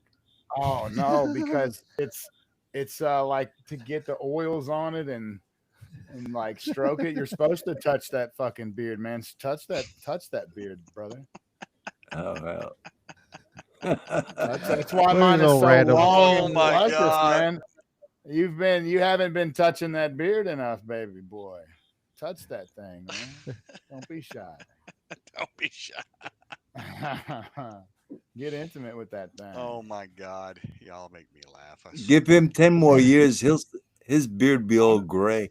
Bro, I'm gonna cut it off. It's like I gotta put stuff in it just so it don't feel like a fucking Brillo pad or you know. Oh, like, you really have to work on your beard?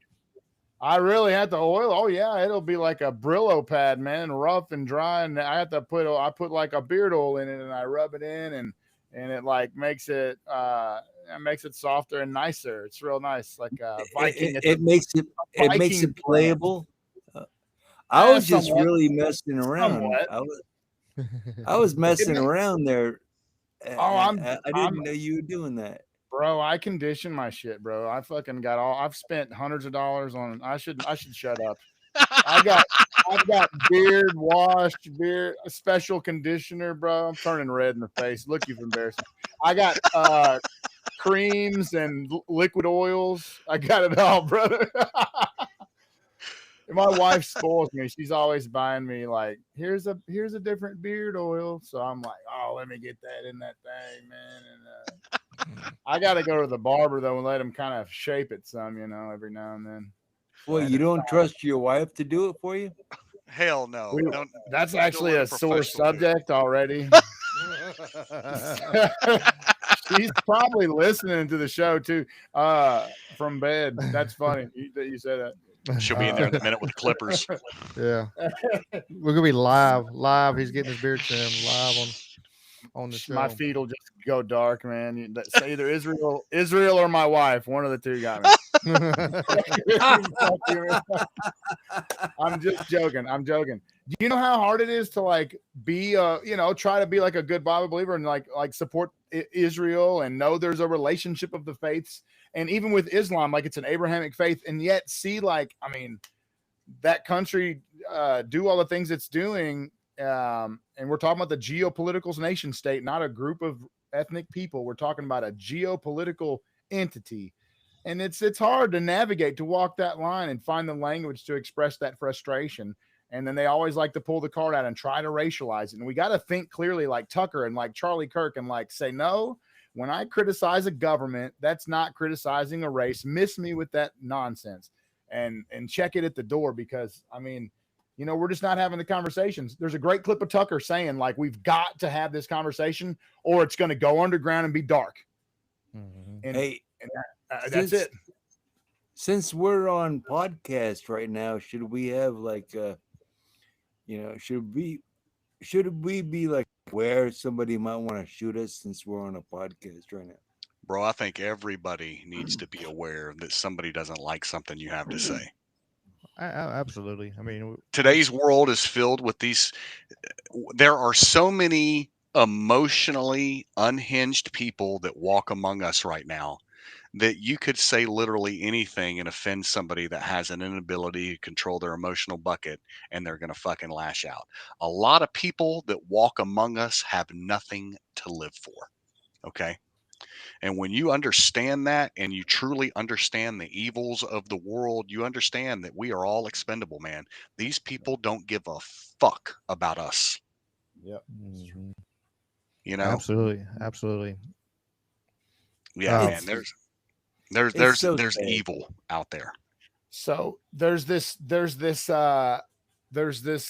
one thing saving us, and it's that these people that don't have enough power, like if they could, they'd kill you. A lot of them can't. The ones that like can because they have a weapon, there's still things that like hold them back, right? Like, but I posted a video on my Facebook where the lady said all these people celebrating, they're telling you they would dance on your grave, and if they had power, what would they do to you? And people that think like you, they'd crush you, they would bury you. So it's just good to know like that these radicals have outed themselves through this Charlie Kirk event. And just like, we cannot forget, we can't forget who we're dealing with. We want to talk and dialogue it out because that's the American way. That's the democratic, that's the republic way. That's the civilized way. And they want to shoot people that they can't beat in an argument after they dehumanize you by calling you some silly name. Bro, I've got a guy in Memphis right now that I started doing stand-up comedy with back in 2000, who in the last few years, especially since I came out in support of Donald Trump, all of a sudden started calling me a racist. And this is the same man that when he almost died, I put $500 towards his fund to help him out, went and saw him several times at the hospital. I drove to Jackson, Tennessee to go pick up his t-shirts that they were selling as a fundraiser for him. Did everything I could to try to coach and motivate that dude to lose weight and be a healthier person. And this motherfucker has the constant repeat audacity to call me a racist person. And what is a racist? What is a racist? it's in today's language, it's anybody that disagrees with your politics. Okay, because I know an African American who is his family is actually from Africa that lives here that is being run through the ringer right now and called all kind of racist shit because Mhm. he doesn't agree with the politics of what's going on right now. And he's being called I can't even repeat the words, you know what I'm saying? Like he's being called Yeah, it's all not. kind of names. You know what I mean? And it's like you Super don't like black Steven. people. What? Yeah, Super I seen that he's getting thrown through the rumble. You know? And running through the ringer of because you're pushing against that narrative and you're pushing against that that well if you're this you're supposed to be you can't question anything in that mindset you should be able to question everything. He is the blackest, most pro-black, most pro-African loving person I've ever met. And to see other people that don't even really know their history scream at this dude, man, it's the most confusing thing I've ever seen. Yeah, it's very confusing to me. You know, Oh, bro, like it's just I'm over it. I used to let it really bother me, like when people would be like, "Oh, you're a racist." I well, would it I doesn't. would immediately delete a Facebook post or delete a comment because I didn't No, want that label. And now I'm like, you know what, uh, motherfucker, you're gonna have to sift through your own emotions and your own feelings because the yeah. people that work out with me and the people that train with me and the people that I help on a regular, weekly, daily basis, they know who the fuck I am. So yeah, fuck these people, man, and their feelings. uh, You I know, don't care what anybody says about me. I'll tell you the truth, man. That's I don't care. Now, if you tell me I smell, I might take a shower, but that's a different story. I'm open minded a little bit. Whether I need it or not, I'll take one. I mean, right. Dude, you know what? There's a quote from Rick and Morty, man. I don't fear your booze because I've seen what makes you applaud. So that word means nothing to me. Like I fear it zero. It's so easy to beat these people at their own games. Logically, well, here's the older problem though. Like Mark Twain said, the old Samuel L. Clemens said, don't debate with an idiot. They'll drag you down to their level and then beat you with experience. So, you know, the Bible says, don't argue with a fool. From a distance, no one will know who's who. You cannot Paraphrase. win. You cannot win if you argue with a fool. That's right. There's There, no there winning. is no winning. Yes. Some of these people we need to not waste our energy on. But I like to back bro up in those conversations and be present in those conversations. Unless I find they're just giving me bad energies and stuff, but I find they're being unproductive or unedifying. And the problem is like you want to have these dialogues, but hell, I don't know that I've ever seen anybody's mind change. Like everybody's so dug in, right? And then they won't It's stick to the television, man. point. Nobody wants to say, okay, you pinned me down. One young man I was debating with, he quotes a small section of Charlie Kirk to make the man appear unempathetic and racist, and then it comes out like here's the whole clip, here's the whole context, and we're not going to correct the narrative on that. Had another guy say Charlie Kirk said blacks need to be slaves again, and I was like, I'm waiting on the clip, brother. I need to be mad with you. Let me be mad with you. But none of that shit gets corrected. So these people that are just going to tote the party line because they are ideologues, they're ideologically aligned with the left. There's no debating with them. There's no set of facts you could present before them that would sway them. So they're a lost cause. The ones that are locked in, and they would say the same about us. I'm not coming left anytime soon. There's nothing you could say to me to make me believe there's 78 genders. There's no new science you could show me that makes it okay to talk to kids about sex. And, I think they kind of made Charlie. They kind of made Charlie into some kind of like martyr kind of thing. They even had him on Air Force 2 and all that kind of stuff. I'm like, goodness gracious. I mean, to some he is. Wife, I mean, to some it is. The day he got shot, I asked my wife. I said, "What's wrong with you?" And then she finally said, Charlie Kirk got shot, and he's like in critical condition, you know. And she was all upset about that. And I'm like, I know who he is, but I'm like, I think the it fact ain't that like it was done in front of like thousands of kids, his own family, and then there was footage circulating rampantly that gave like everyone that's on the internet access to raw up close footage It was terrible. of his gruesome assassination. And we all watched it and we're all traumatized to the core. Anybody that watched it, or anybody that's even like, I mean, like the nation is in a deep state of mourning. And if you're unaffected by it, that's okay. But like there's a genuine chunk of the population that is in deep grief over this man, whether you agree with him or not.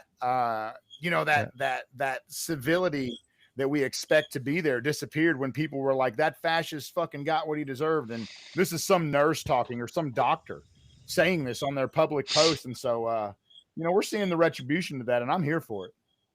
Yeah, it was Get these terrible. people out of these I was positions. What happens when you see my American flag tattoo and you're my doctor and you hate conservatives? Are you going to fucking dig around in my arm with the needle a little longer? Well, some nurses up north got fired for saying, "Yeah, I'm going to probably prick you an extra 3 times, you conservative prick." So that has to be driven out of society, absolutely, with no quarter. I mean, it was.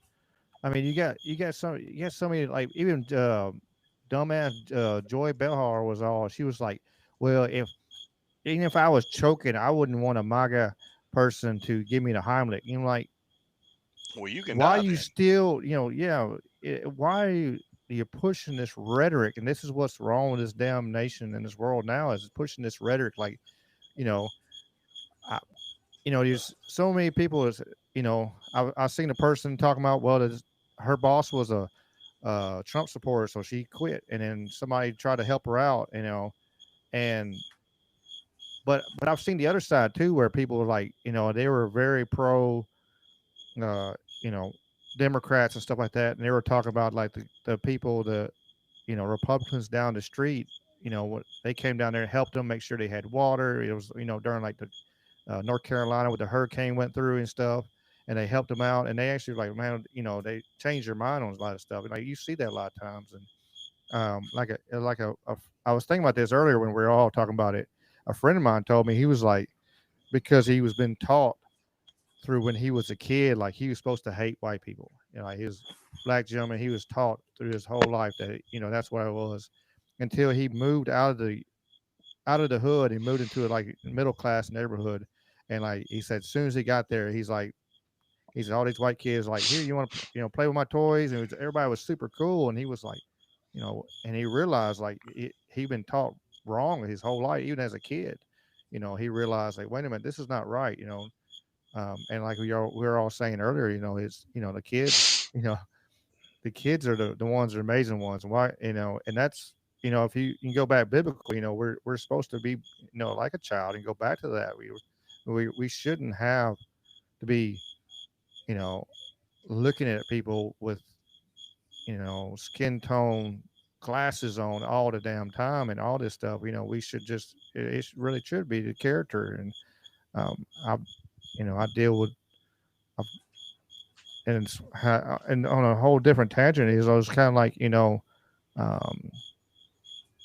I've trained with the jujitsu and stuff. I was trained by so many people. What in the world did? I've been trained by so many, you know, with so many people that's had so many different thought processes, you know, different religions, different, you know, whatever. But when we came together, we were all together as one, in a one purpose goal, you know. And if people could do that, you know, outside of it all, it sure would be a absolutely better place. But it's not going to happen. It's not going to happen. My homie. It's never going to happen. Go ahead, John. Sorry. I mean, I say never. I mean, I'm always going to have, you know, if I don't have any hope, then, you know, I don't want to be gloom and doom and just, you know, if you get to that point where you have no hope whatsoever and completely like Dave said, completely black. If you're always completely black pilled, just completely lack of hope. If you're and if you're extreme black pilled, where you just got no hope, like everything's fucked. If you get to that men's side, it's gonna be it's not a good way to live. Because you're just, I know people like that, and they're just ready to die. That's all they do. They get up and they're just ready. I'm ready to go because this place sucks. The world sucks. All these people are fuck. And instead of having at least a glimpse of hope, and in my mind, I got to have that glimpse of hope, and for there's a possibility that people can come together and make a change and make a difference in this world, and actually kind of see, and seeing those 3 million or 2 million, and maybe there was over in England, maybe that's a good thing, maybe that's maybe a glimmer of that hope of people coming together or across the nation. On the other side on that is it's kind of funny, like everything's happening at the same time. You got all these nations protest, you got Nepal throwing their leaders out, all at the same time. Kind of looks funny to me too. My critical thinking mind asks questions on that, and I wonder what's going to come of that. Ricky, here's the great conundrum, not just of the Christian, but of the person watching the world kind of get chaotic. And Lil John spoke to it earlier, like we can yell to the moon and it's not going to change a whole lot, but also 1 million people might impact something. But here's the deal. We are called as men to build and create, to write songs, to cook meat, to laugh and love and raise our families up and live life out and grow old. And even if it doesn't matter if none of that happens, we also have to speak our truth along the way and fight against tyranny and fight against injustice. And it doesn't matter how impotent our rage is. You know what I mean? We're called to do it. I'm called to save the seed from this year's harvest so I can plant again next year. Even though visualizing next spring, it can be difficult when Russia is making tactical military maneuvers across the Poland, now that they're friendly with North Korea and China, right? There's weird shit going on around the world. And it's like, man, the future is weird. They just blasted Charlie Kirk. Shit's unsteady and it's trending poorly. And nonetheless, we are called to hold that hope and to keep building. Jamie is going on a new career. I've got new stuff on the works where we're always building and moving forward, even in the face of darkness, right? So you got to keep up the good fight. That's the takeaway. And you know what? We may not win the battle of tyranny. We may lose the United States of America. When I read my Bible, I almost think that's got to happen and that things got to get real bad before, the Lion of the tribe of Judah returns, right? And if, and maybe that's a fairy tale. I don't believe it is. I've staked it all on believing that book is the truth. And I believe that things are going to get only worse, but yet I'm called to be a patriot and be a voice and be a prophet and be a speaker of truth. And yet I'm called to fight, because if I didn't, it would be like a fire shut up in my bones that I would be too weary to hold it back. Do you understand? Like this calling to be on a podcast and to speak out, even if it's just to 20 or 30 souls. That's why we're here. We're here for a reason. How old are you, Redbeard? How old are you, Redbeard? I'm clinging to my 30s for dear life. I'm almost out. I don't have much time left, brother.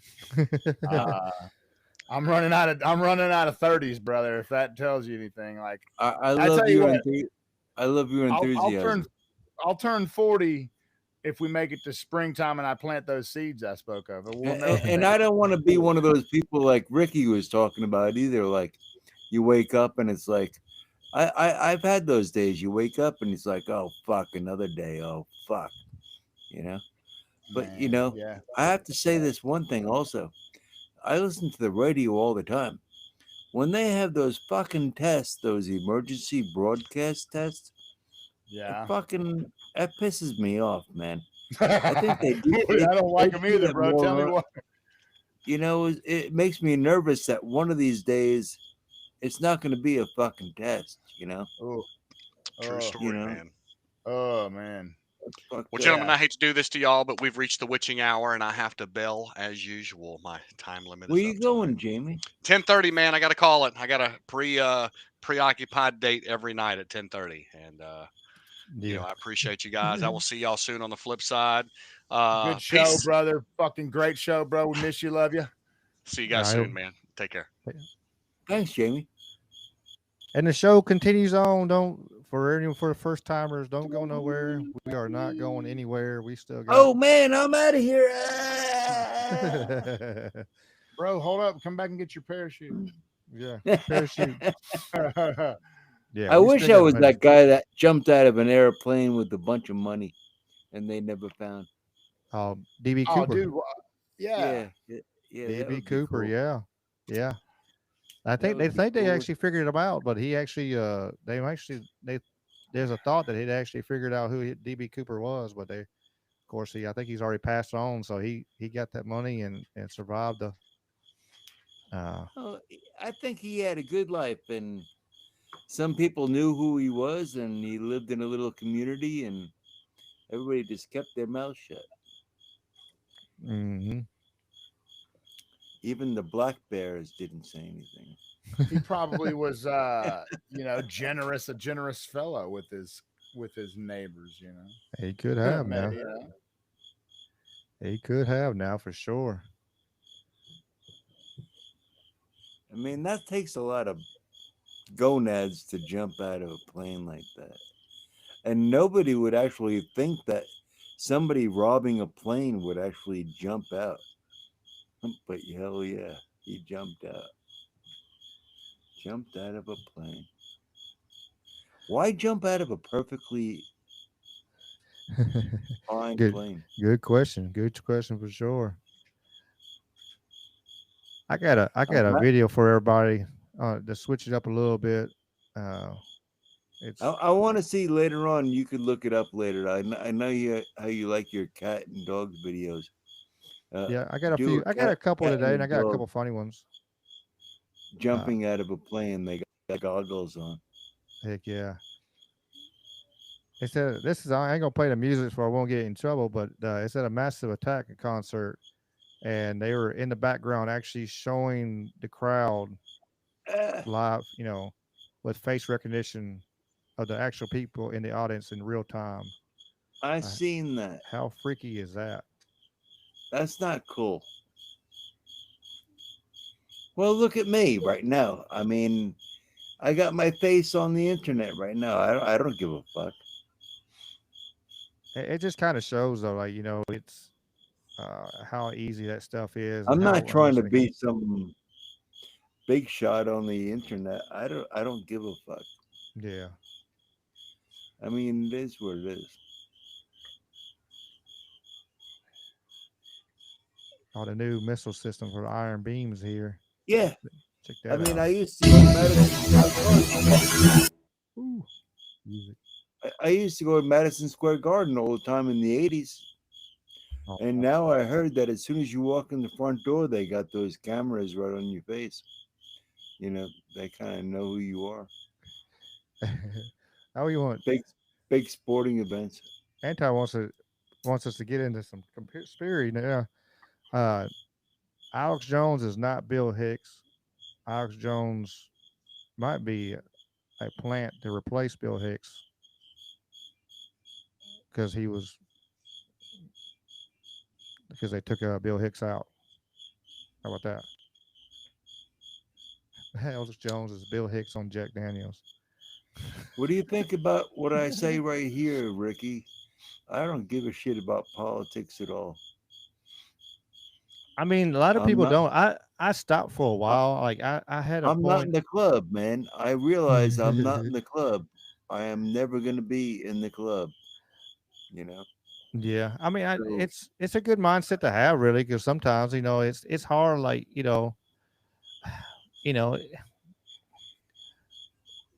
I've seen some of the memes and stuff, and I've seen it before, and I think about it. It's so much. It's so much easier for folks that don't know all this stuff's going on. They can just think dumb shit and kind of be and and worry about getting their, whatever bag or do all this kind of stuff, and actually knowing what's going on and trying to, it's a hard burden battle, but at the end of the day, deep down in my soul, I know, like, I'd rather know the truth. I have to. I mean, I can't live with my head in the sand and not know. But it is like, but we talk about it here on the show all the time. It's like, like, but politics is, I think they're all together. They're big old, they're left wing, right wing, same bird. My brother, I mean, I told you I worked on the 88th floor of the World Trade Center. Mm-hmm. I mean, there is no freaking way in the world as a freaking plane is going to go through that building. So, I mean, goodness, I lost control out of everything that comes out of their mouth. It's like, whatever, whatever. Fort Knox, what do they got in Fort? They probably have toilet paper in Fort Knox right now. They sold. They got rid of that. Fort Knox is empty. I almost guarantee that. No one's been in there since the 70s, and they can, and that was just the kind of show, like, hey, look, because when they stole all those countries' gold in 72, it kind of, that's what it was, just a way to, look, hey, we still got it, here's a little showing, so they won't freaking, cause a war or something. But after that, it's all that shit's gone. It's just there. It's just a military base. Money used to be like gold money, but now it's like, it's monopoly money. It's worse than monopoly money. Because all they got to do is put in numbers in the computer and add more, and then the value of it is petrol. It's the value of the oil does, and then if they inflation with the Federal Reserve, that's why the Federal Reserve was put in, and they hadn't had, Federal Reserve hadn't had any gold since 36. They, it's all been fake. It's all been bullshit, and they used it to cause brain downfall. They caused the Great Depression on their own intentionally, so they could buy everything up cheap. What's the interest rate on a credit card nowadays? Man, 25. Is that good or bad? That's pretty terrible. Fucking horrible. Yeah, if that's right, that's awful. Oh man.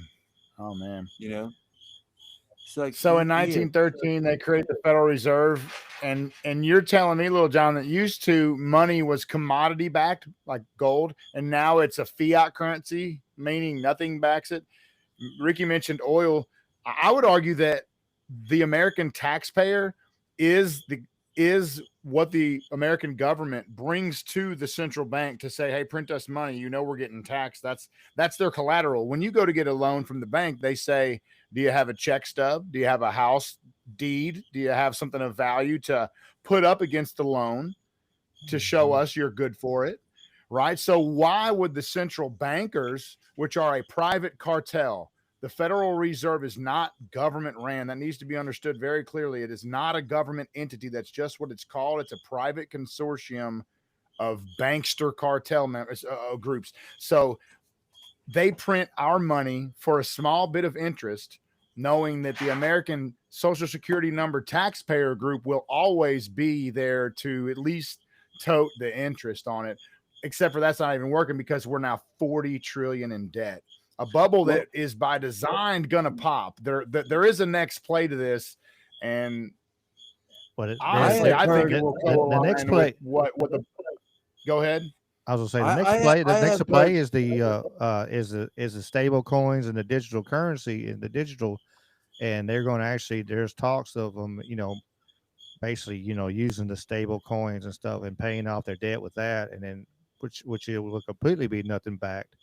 And like Mike Strange says, the arms trade actually, bats the fiat too. The military, complex is sure it does. The promise of contracts, money, expenditures. Oh yeah, debt. yeah.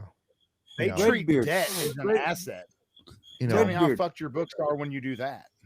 I have heard people your age, and I have two daughters your age. They will not get accepted. Well, not my daughters anyway, but other people for a home loan. But yet, if the mortgage would be like, if they had a mortgage, it would be like $1,200 a month on a mortgage, or you buy a house. But they won't get accepted. But yet, it's okay for them to pay $1,500 a month on rent and not own anything. that's what they want. I mean, that's the goal. And they do all these. If you listen to some of those, they come together and they talk about that. They don't want nobody owning anything. If you see them, the great meetings and stuff, and they come out straight up and say that they don't want anybody having to own. That's the goal. It's not anybody owning anything. That way, you don't have to worry about it. You don't have to do this. It's how amazing it is, and they don't want nobody Yeah, owning but anything because that they way won't, they won't you give own you a something, you mortgage. have power with it. And if you don't own it, if you don't agree with the system of what's going on, then they can just boot you right off of whatever and manipulate you and whatever you want to do. That's why they want so many Exactly. people. They want so many people on government subsidiaries and stuff, and getting extra stuff, because if the more people you have on it, the harder it is to go, hey, if you go against us, we're going to take that from you. This is, That's that's what they that's my they parking threaten spot. every president election. Every time you hear it, what's the big ones they say every damn year? Medicare, Medicaid. They're going to take your Medicaid. They're going to take your Medicare. They're going to do this. They're going to do that every year. And they fear monger so many people. And I remember people saying like, your parents are retirement age, Ricky. You go. I'm like, it's fear mongering every time, is to push to the point, and now to push their agenda through, and it works a lot of times. Well, my 30-year-old kids are paying into the system right now, and they'll never see a dime out of it. They will never see a dime out of it. Oh no, that's I looked at it. For me, I was sitting there, and it actually gave me kind of solitude, I guess. How much taxes, especially when I was working 80, 90 hours a damn week, and I'm like, I'm paying all these massive taxes, and it's Social Security. I'm like, I'll never see this. I know deep down in my soul, I'll never see this. And so, but I was like, well, I'm taking care of my grandparents. They're getting their Social Security through that. It kind of gave me a little, and my parents, that was my solitude. But I know deep down inside, by the time I get I had to be 70 at my age to even start, for getting full. I'll never see it. It'll be gone. It's going to be completely gone before then. I mean, and really that they keep pushing, talking about what push the age back. They want people working till they die. That's the goal. That's the goal, to push people to that point where that way you don't have to pay in, they don't have to pay out. You keep working till it's time to go. And I go to the local stores around here, supermarkets or whatever, and I see so many older people now working instead of younger kids. Older people at the checkout. Yeah, I mean, well, part of it is just insurance, and for all the medication, and the medication's so high, people can't, you got to have 3 insurances or something like that to pay for some of this crap, and because and you got to have all these different medicines, and you turn around and because, well, I'm taking this medicine because this medicine this caused this, because I'm taking this medicine for this, and it goes down the line, that's messed up. and gotta stop. yeah. I mean, that's just a money medicine's market. not medicine. Yeah. Oh, and before we go here, we are not doctors.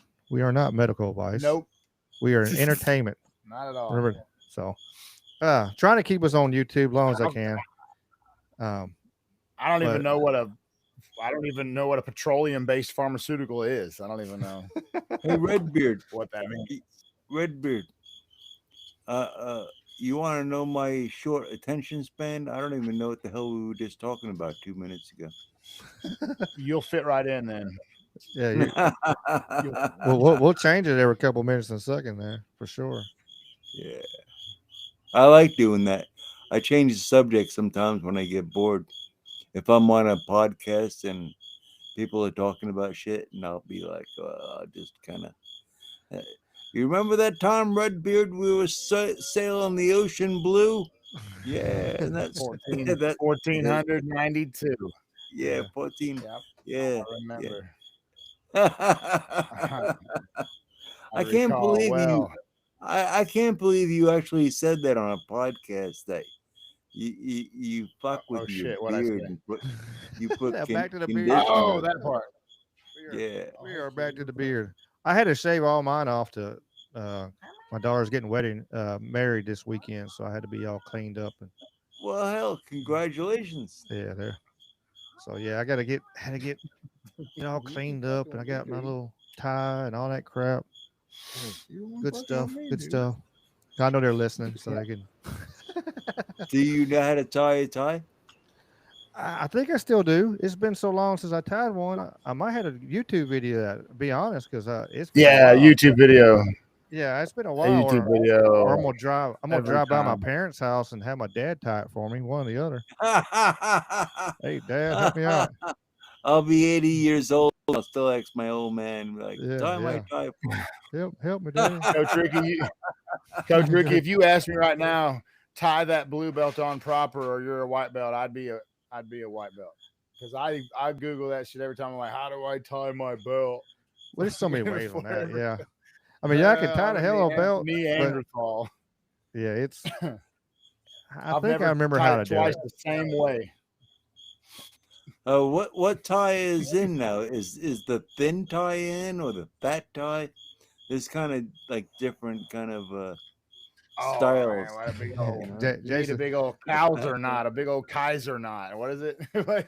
Yeah. No, I got a regular size. Actually, I got a cool tie. I'll have to sit. I'll take pictures of it, and when I have it on, you'll see it. Jason said he thought I did it for a tournament. Now I have shaved my beard because of training before, because I had just a chin coming down. I had a pretty good long beard one time, and I was training in a gi, and the guy reached across there and grabbed my beard and my lapel at the same time and held onto me, so I couldn't move. I couldn't turn my head because he had my beard and my jacket at the same time. It was terrible, and I went home and shaved it off. I was like so mad. But I've had that like twice where people kind of grab my beard and grab a packet, and I'm like, I can't move. I can't. There's nothing I can do. They didn't get no tap on me. I'm sitting there. I'm like, you're not tapping me with this, but I can't move.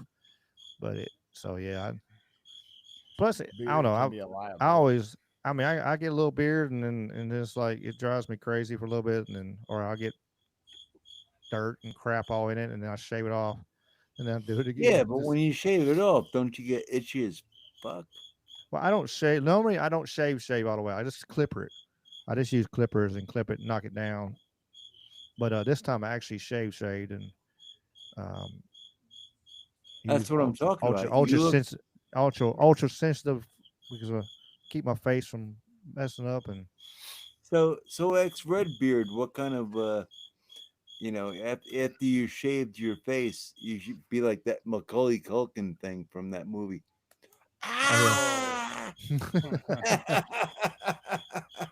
So I have to shave all the way up to my fucking right up under my eye. Like I'll grow stubble all the way up here, like way up here. It's crazy. So I shave I got to shave all that. I got to make sure I don't get a unibrow. That's got to be shaved every couple days. Yeah. So I'm a big believer in just keeping that up and stuff. I can't. Viking Wolfman. Yeah. For to be such a Viking looking character, there's a lot of primping that goes on. I'm not too proud to say that I do got to spend 5-10 minutes shaving every day or two, and just a little upkeep and stuff. I got some grays I'll pop a gray that'll grow about 8 inches overnight, and it'll be down here in gray, and I'll be like, all right, we're gonna go ahead and get that out of there. Now all mine's gray now. My cauliflower ear grows big, thick black hairs. It'll grow a 2-inch black hair overnight. About once a year, it'll spit one out. That's a lot of fun, and like weird pimples and shit on it. Yeah, that ear's weird. The human body's a weird thing, you know. Do you guys watch those videos of like pimple popping and like ingrown hair pulling and stuff, like way up close to the cuticle? Bro, you really ought to watch some of those. You ought to check some of that out, man. You know, we're talking about politics, but there's actually some videos out there of like people popping pimples, and that's the stuff we really need to be focused on, because it's very satisfying. You're like, oh, I imagine that guy's relief right now. Man, I had an ingrown hair on my mustache up my lip, and it was really like giving me a pain in the ass for 2 weeks. And I finally dug down and I made that thing bleed, and I got that, and it popped out of there, man. I was like, really, I got that son of a bitch out. Ingrown hair. That's no good. This podcast is going everywhere today. We are all over the damn place. It's going somewhere. We're losing the chat. Yeah, I think we lost a few people on Rumble. The numbers are down a little bit now, but no, we don't want to talk about ingrown hair. So okay, I'm sorry. Well, we gotta thin the herd before we talk about the dark stuff toward the end, you know. Yeah, for sure. Watch out, Shadow. I can't see what I'm doing here. What's the alert? They almost had one of Spirit Airlines actually hit Air Force One. Get the fuck out of here. Oh, this is one you don't hear every day. A Spirit Airlines flight heading for Boston got a bit too close to Air Force One over New York on Tuesday. Listen to this. Pay attention, Spirit 1300, turn 20 degrees right. Spirit 1300, turn 20 degrees right now. Spirit Wings 1300, turn 20 degrees right immediately. 20 degrees right. Pay attention. Spirit 1300, traffic's off your left wing by 8 miles, 747. I'm sure you can see who it is. It's flight level 320, maintain 330. I'll keep an eye out for him. He's white and blue. Pay attention. Get off the iPad. Goodness gracious. A Spirit spokesperson says Spirit Airlines Flight 1300 followed procedures and air traffic control instructions while en route to Boston and landed uneventfully at Boston. Safety is always our top priority, the spokesperson said. Get off your iPad. That's wow. That's a great wow. That's a great wow. You know, it's like it does like the Air Force like blow that plane out of the sky because those people almost died today. Yeah, if it stays too close for too long, NORAD will get them. They had 30. Man, how many more seconds did they have? 30 seconds. Except for except for on 9/11, NORAD didn't do a very good job. But after that, they've done really well of taking out threats. Gore Vidal, they passed through legislation in June that took away NORAD's right to have the authority to shoot down a pirated aircraft and made it so that authority had to be signed off on by President, Vice President, or Secretary of Defense. And then those three men just didn't sign off on it. And that's how they pulled that off. I would like to go back and refresh on that. But Gore Vidal spoke on that on an Alex Jones documentary, either Terror Storm. I think it was Terror Storm. But I will never forget that. Gore Vidal was an author and a speaker, you know. But so you're right. NORAD they came within a minute of being toast. Everybody on that aircraft should probably sue Spirit for endangering them. Emotional distress, right? Yeah, I got emotional. At least that. I'd have rubbed my beard dry if I was up there. And like the Secret Service is like, Spirit, you need to turn right now. Like, what are they doing that they couldn't? Pay attention. Get off the iPad. They're probably on autopilot. Like, they get on autopilot and just sit there and chill, you know. And hell, you never know what they're doing, you know. Get the stewardess off you. Get the Get your busy. head out of your ass because Yeah. there's a freaking military. And you're flying a fucking plane. The flying is sketchy. I'm scared to fly, bro. No way. I don't. I've never been in a plane in my life. Never. I never will either. I think it's safer than driving, but I fuck that. I ain't going in a plane. From what I understand, it's a pain in the ass just getting on the plane. Well, I mean, yeah, and now you got to have that, special ID and all the real ID now, and all this other extra stuff, and you gotta get kind of molested, and hell, if you try to, I remember I was flying back from South Carolina, and I was like, well, hell, I needed some shampoo while I was there, and I was like, well, hell, I need some at home. I'll get me a big bottle or whatever, and they're like, you can't carry this. It's too much shampoo. I'm like, what the hell? I'm gonna take over a fucking airplane with shampoo? Like, what is this? But I had to leave my shampoo there. I'm like, fuck it. I was like, y'all just keep it. Y'all are stupid motherfuckers. Hey man, that's where Redbeard gets his shampoo from. From the the TSA overstock TSA. Yeah. I remember when I used to have hair and I used to care about stuff like that, but it doesn't matter anymore. I got a video, and the where the UFC is talking about the UFC event is going to be. It's still crazy to even think about that they're going to have a UFC event at the White House. Well, this is one you don't hear every day. I mean, even people in other countries want to see. And the way that we're doing this thing, like let's say this is goofy, but this is the octagon, right? We're building this arch, almost like the St. Louis arch, like this, and the lighting grid will go above the octagon. So when we shoot this fight, right, this whole backdrop will be the White House.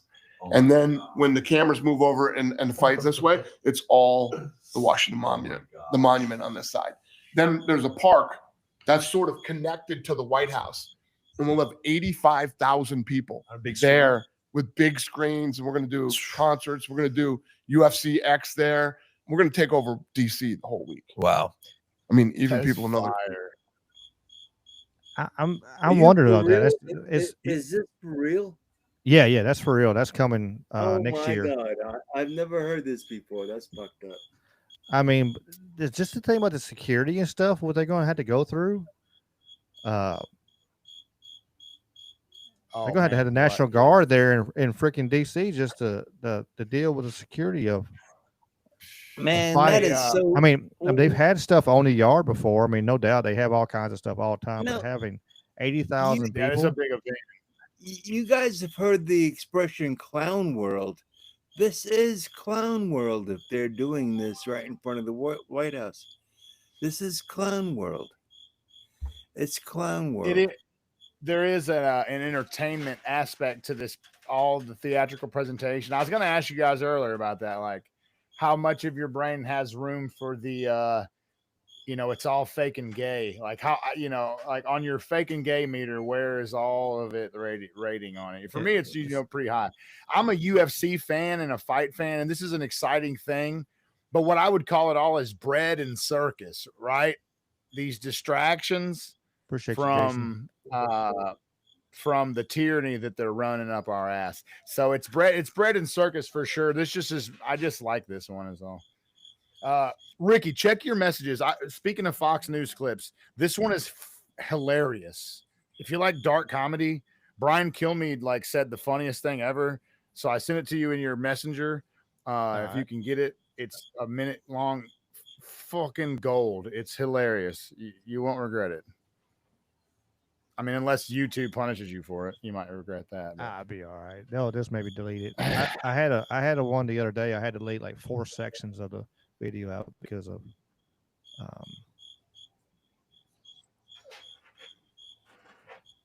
Hush, baby. Hush. There we go. There's nobody really here. My dog thinks y'all are here and wants to hang out. What's up, buddy? Yeah.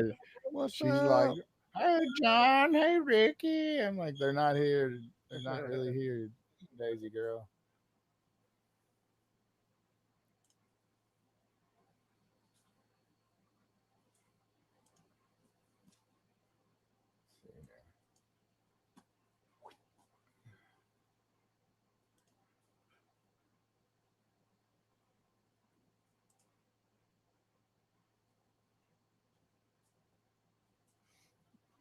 Yeah, I seen that. That's crazy. Oops, I didn't share it. Doggone it. Again, I did that. I guess, yeah. My fault, y'all. I did that there. I did that last week. I sit there. I thought I was still sharing. What did I do here? Did I hit? I must have hit stop. Oh, I lost LJ too. I did that the other day. We're sitting there. I'm like laughing and talking about it, and they're like, "We don't see anything, Ricky." I'm like, "Oh, my bad." Oh, right. Yeah, they're. I was laughing. All right, here we go. They have given billions of dollars to mental health and the homeless population. A lot of them don't want to take the programs. A lot of them don't want to get the help that is necessary. You can't give them a choice. Either you take the resources that we're going to give you, or you decide that you're going to be locked up in jail. That's the way it has to be now. Or involuntary lethal injection or something. Just kill them. Something. Just kill them.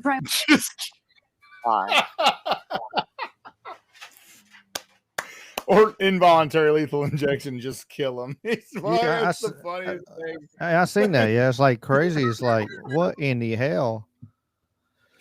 What is the thought process of that? Where they're Bro, that was a glimpse into his true dark thoughts. Like he meant that. He meant that. And they're talking about the homeless. They're talking about the homeless population there. Bro, he fucking meant that from his soul. Yeah, that was the funniest thing. I'm not even mad at him. I don't agree, but I like. He's walking it back. I just for the comedic value alone, I'm like, thank you for saying that, dude. You're a monster, but thank you. Yeah, I mean that's crazy. I mean, I know they talked about that with DC, and that's what they're actually all major cities and all like the homeless problems. Yeah, if you can't kill them with kindness, you try lethal injection. That's for sure, Anthony. Just kill them. That's some crazy. So people are homeless, and now the homeless people have no place to live. So they either, if they're lucky, they have a van on the side of the road, or they have a tent. And then all of a sudden, the government wants to attack the homeless. Like, you can't live here. Like, where the fuck am I supposed to go? Really, where the hell are they supposed to go? Yes. So some of them, and want to be out there. That's the thing. Some of the homeless people do. There's some of them under there, because of situationships, and some of them like, hey, look, they're, truly, the homeless. I've said it a bunch of times on here. They're the kind of more free people we have because they ain't paying no taxes. They ain't doing nothing. All they got to do is they get up in the morning, they find some food, they go to bed.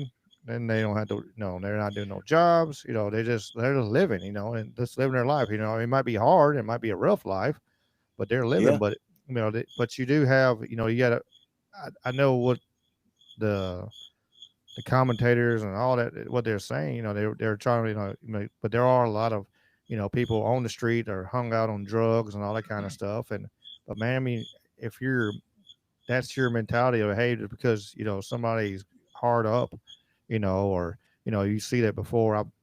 I helped a kid years ago when I lived in Midtown. His family was just, they were just give him tough love, and they threw him out and threw him on the streets. And like, and he was living at the abandoned apartment complex, and I got him some food and gave him some food and stuff. But it's one, and he told me the story. It's one of them things like, if you got families that do that, they'll throw their kids out. We're tough, I'm gonna toughen them up. I'm gonna throw them out here. But then you turn around, if it gets to that point where they're doing stuff like that, where, well, if you're homeless and if you're not taking help, you're going to throw your kid out, and then your kid is going to get lethal injected because, it's a fucked up thing, just even the concept of it. My old man threw me out of the house. I came home from a bar at 3:00 in the morning, and my parents were broken up, and they were both like remarried and stuff. And I was staying with my dad in the basement of the house. And I came home at 3:00 in the morning, and I was walking home. I wasn't driving. And then I'm like, what the fuck? I'm looking at the street. I'm like, this little side street there in Brooklyn. I'm like, all my shit's out in the street and cars are running over it and shit. Like, fuck, man. He threw me out of the house. Fuck. I called a Yeah. friend up and it was I think, I look back at it, it was probably one of the best things he ever did for me. I mean, sometimes it's what people, it has helped some people, they kind of, that, if you always, The you do homeless everything for problem it's just so big when it comes to mental health and addiction, and it's really so embedded, like and you got people actually that kind of work the system and like it's working for them, and it's just it's a niche lifestyle as well. But man, what a complex problem. We'll have to think about what Kilmeade said. Thank you for the contribution, Brian. We'll consider that idea. We'll try maybe some other things first, because this is Western civilization and everything. Dude, a little bit related, but also a little bit cooler than just raw homelessness. Have you guys heard of Slab City? What do you know about Slab City? Never heard of it. Never. Oh, dude. So just get on YouTube or whatever and look up the documentary on Slab City. It is the most bizarre place, like probably in America. I'm not going to tell you any more than that about it. Slab City. It's like a abandoned military installation with lots of concrete pads, and then people just kind of, I don't know. They build stuff out there. It's weird. You'll have to look it up. Anyway, Slab City could be like. Yeah, I think I've seen something on it. I try to remember everything. But we were talking about. Had a comment.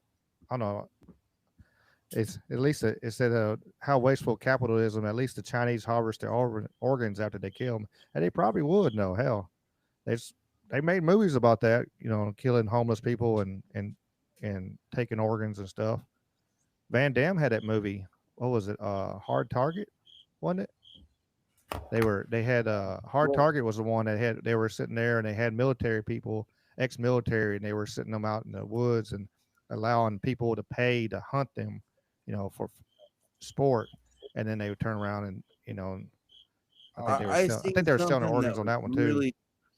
I seen something that was really weird, man. It was like, let's just like one person said on an internet thing, McDonald's sells billions and billions of burgers every day, and so does everybody else and everybody else in the world. Where are all these fucking cows coming from that they're slaughtering? Where all this freaking beef is coming from? It's not all beef. A lot of it's soy. A lot of McDonald's, especially McDonald's, it's soy and it's soy burgers and stuff. And if you look at, it's just beans. And then if you that's why you see all these videos and like there's people they gotten, they got excited in the chat. We're sitting there. You see the videos where like 6 months or a year later, and that burger looks the same. I've seen McDonald's burgers 10 years later; it looks the same.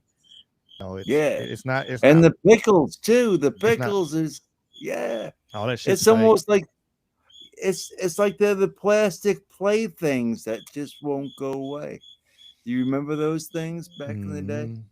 Yeah, they're absolutely fake. It's like the fries you can't burn. I mean, it's one. If you put ketchup on them and some salt, it probably tastes good.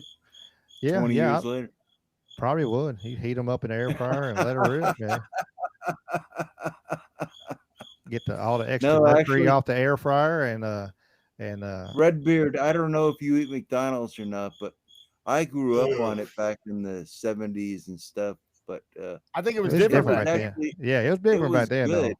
Yeah, it was real. It's probably real back then. Now that, like you said, they had such a mass market of how much they want to sell, and they're selling so many. Like, there's no way they have that many cows to fund all this stuff. That's just hamburgers. You're not counting steaks. All the steak houses and all this stuff. And that's why you see a lot of. I don't know if y'all seen the videos. We're gonna turn everybody. I've seen that thing. There's lots of, they'll get a steak from a grocery store. And it's all stringy and it's fucking Oh, terrible. Like it's what about those all the meat's burgers turning a lot of the meat's turning fake as hell. Yeah, there was that pink slime at one time, wasn't there? Oh yeah, yeah, that and Raz made a comment. Yeah, talking about the 20 different types of DNA, and yeah, they DNA lab You tested, know, and there's a lot of human DNA in McDonald's burgers too. They don't know if it's, and of course, there's no way to tell like if there are a percentage is chopping up humans unfortunately, or somebody lost a finger and and they just ground it up and made it. Who's no, who I wants a actually get cheeseburger now? sick. I actually get sick when I eat McDonald's. I could eat Burger King, but I Burger, cannot I eat seen a McDonald's. Burger King one much better. Yeah, they use Indy said they use meat glue, but yeah, and I know for a fact when I worked in grocery stores and stuff, if your meat, if you see an older piece of meat, it starts turning gray and stuff like that. Just get some age to it, and Yeah. they'll food dye that sucker and make it turn it back pink so it looks like it's fresher longer, too. Um, but yeah, there's a lot of different stuff in whatever all that stuff that you're eating. It's one of them things. It's like, man, it's that if you really And looked into it, it's like to the point where you'd have to like do everything yourself. what you It's gotta be really it's almost stoned to out the of point your it's where you need to do that. You need to you you gotta be know stoned out of your mind to eat that shit. What the I hell? mean, well, it's I I mean, mean, if it you're used hungry, to you're be hungry, you really eat it, good, but it's you know. chemicals and the more you eat it, I that's used to feed my cancer and family sick. for like less than $10. Oh yeah. I had coupons and stuff back in the day. It's like 30 years ago, and uh, that's when it was actually the food was good. But I don't know if it was good back, but it was all right. Yeah. But It's like hell, Taco Bell. You I used to don't be know. able to you could feed your whole family like 10 for $20 at Taco Bell or something, Yeah, or me. exactly. Yes, yeah. And we'd all go home full. Oh yeah, Uh, yeah. you You know, know. hell, I have to say one thing about food. There was a KFC around here at one time that had the all you could eat buffet. And yeah, my wife used to bring the extra purse, with the Ziploc baggies, and we always walk out of there with 3 or 4 extra pieces of chicken. I miss Wouldn't some you? KFC buffets now. They were good. Yeah, It was good yeah. stuff though. It's cool. They It was ain't cool to eat doing that that way. no more. But There is no more buffets. I don't think that the buffet days are over. Or it's no, maybe not. you still got The Chinese Chinese food. buffets and and there's a few, but it ain't like it used to be. But yeah, if you're able to, if you're able to get local beef and find local farmers and stuff like that, and because I mean, really, if you can afford it, like I know it's more expensive and it's just already high as hell, and if you can grow stuff, like I know, like me, I'm just me personally, I got a spot over my yard. I'm clearing it off right now. Going to get it ready for spring because I'm gonna plant me a bunch of shit over there. Whatever. I'm kind of picky, so I only got limited stuff I'm gonna plant over there. But I'm gonna plant a bunch of stuff over there um and get it ready for spring and before I can have some stuff extra stuff here because we need it. You never know, and plus you never know when you know crazy stuff happens. Well, I was saying earlier, I don't know where I was talking, but about buying a bunch of canned foods, either soups or whatever. Yeah, we Just need to canned. have a stockpile if you have I got the um room upstairs. I just can't let the stuff freeze. If I put stuff up there, I can't let the canned foods freeze. I yeah have to keep it not frozen. yeah I mean we all need a little bit because I mean some people are like well they don't want to get like a prepper like it's crazy. I don't want to get that point either. It's but if you should have you at least a few days of food sitting there. You need to have some water. You need to have some like I said, get some canned goods or something like that. Where you can sit back Oh man, because I you went through never that know you're gonna hurricane. have like you'd have I remember years ago back in '94 we had around in our area we had the ice storm of '94 and it knocked us out. I know we were knocked out for 3 weeks in power, um, you know, and stuff like that, tornadoes and stuff. You had to have if you got power out, you can have generators or something like that, but you still need to be able to get your food, have some extra food because the grocery stores are going to be empty. Oh man, last year with that hurricane, I had the generator going, but it's like how many 5-gallon jugs of gasoline can you keep around your house? Well, I I mean, got 7. the gas will spoil, after a while, especially with that ethanol. You got to get the non-ethanol gas. Or Yeah, like but still, I mean, my generator's diesel, so I need to get me a nobody little. can get out because there was trees all across the roads everywhere. Mhm. It's like, so it was one of the. It was one of those. It was a week. It was 6 days. We had no power, and then like I don't know about the internet. People flip out about the internet more than the power. Oh my God, I have no internet. Oh my God, I have no internet. I can't get on the internet. I'm like, oh, shut up already. I don't want to hear it. Yeah, I Have mean, you it'd ever be heard crazy. that? I'd be sad, on the side, be for real. Because I mean, you get used to it, like communicate. Yeah. Be able to, no internet, we won't be able to do this, kind of stuff like that. But I mean, you can survive. You know, um, I used to have a CB radio back in the day in my van. I wonder if that wouldn't be a bad idea to get something like that. it'd be good. I mean, some kind of extra, walkie talkies and a CB radio, a ham radio. If you can get a Mm-hmm. base station right there at the house, would be good. I got CB in my truck right now, and I'm so used to Because talking to truck I'll tell drivers. you, last year with that hurricane last year, that was like 3 days or 4 days. That I mean, if it wasn't for one local radio station that came on, it was an iHeart radio station, and they stayed on 24 hours a day. And that was the only way that anybody knew what was going on around here. I bet. So yeah, so But yeah, that no, was good. I'd get a CB. Like so, I got a couple. I got one in my truck now. Um, I don't know. I've had one around. I work, construction industry and talking to truck driver stuff for the last almost 20 years, and so I'm gonna have them.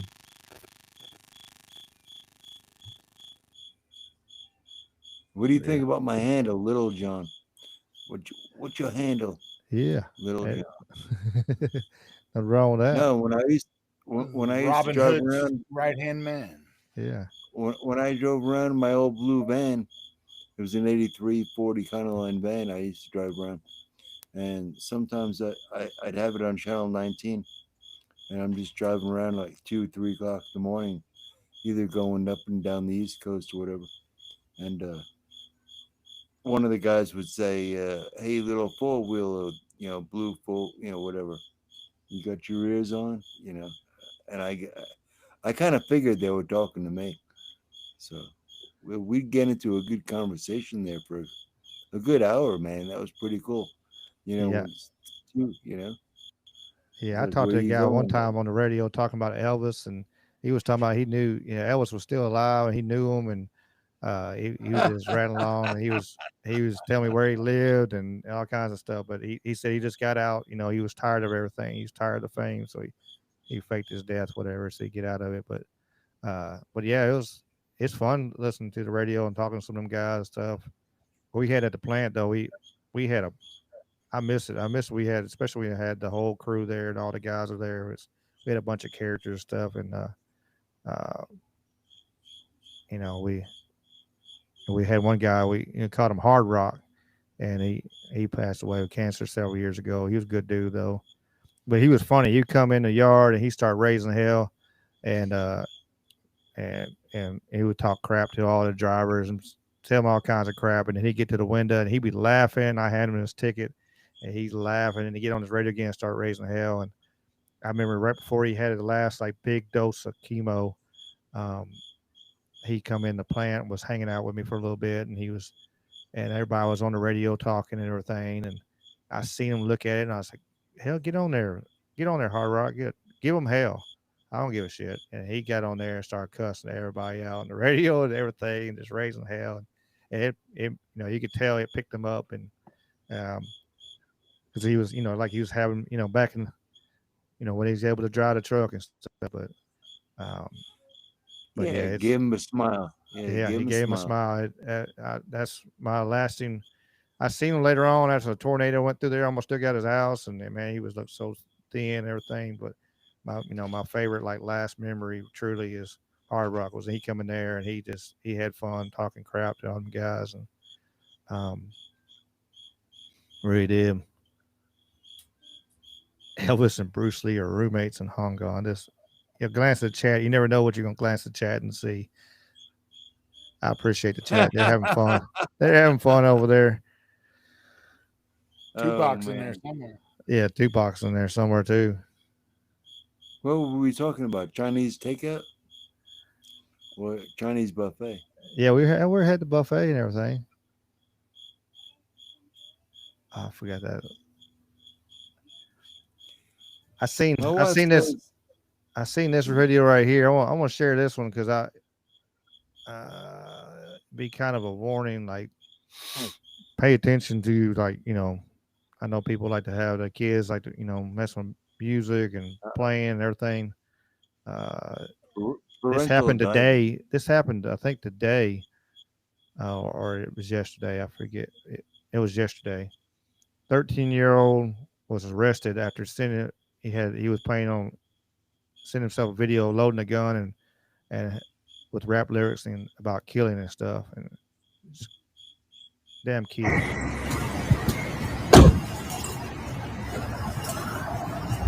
Old kid.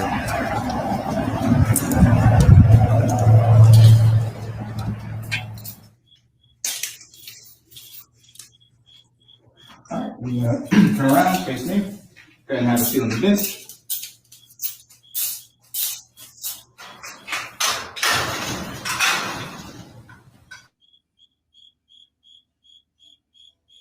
You got little kids or young teenagers, stuff like that, they pay attention, especially right now. They're paying attention to all that, and the crazy thing is, a lot of these kids are so naive, and some are just stupid.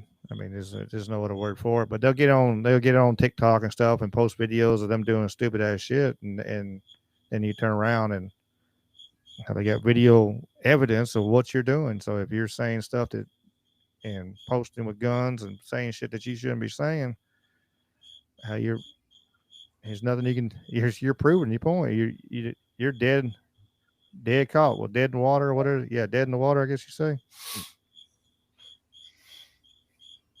Man, being someone that actually has black friends, buddies, guys that I'm really bros with,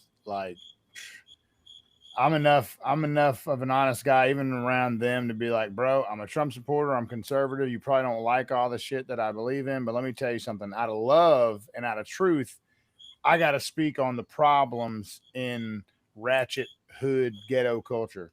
And I got to speak on the black on black crime problem, because the greatest threat to black lives is other black lives. And if you believe Black Lives Matter, fuck the organization, the Marxist grift, but the statement that Black Lives Matter and that all lives matter, that life matters. If you believe that, then we got to have that. And it was Terry Crews, that guy, that really inspired me, because he was speaking on this. He's like, y'all want to talk about one instance where it was a white cop, or this instance where it was a white guy and a black guy. You don't want to talk about the 5,600 yearly murders of black men by other black men. You don't want to talk about the statistics, which is that a 6% group of this country, and that would be black males between the age of 15 and 25, are committing 50 to 60% of the murders.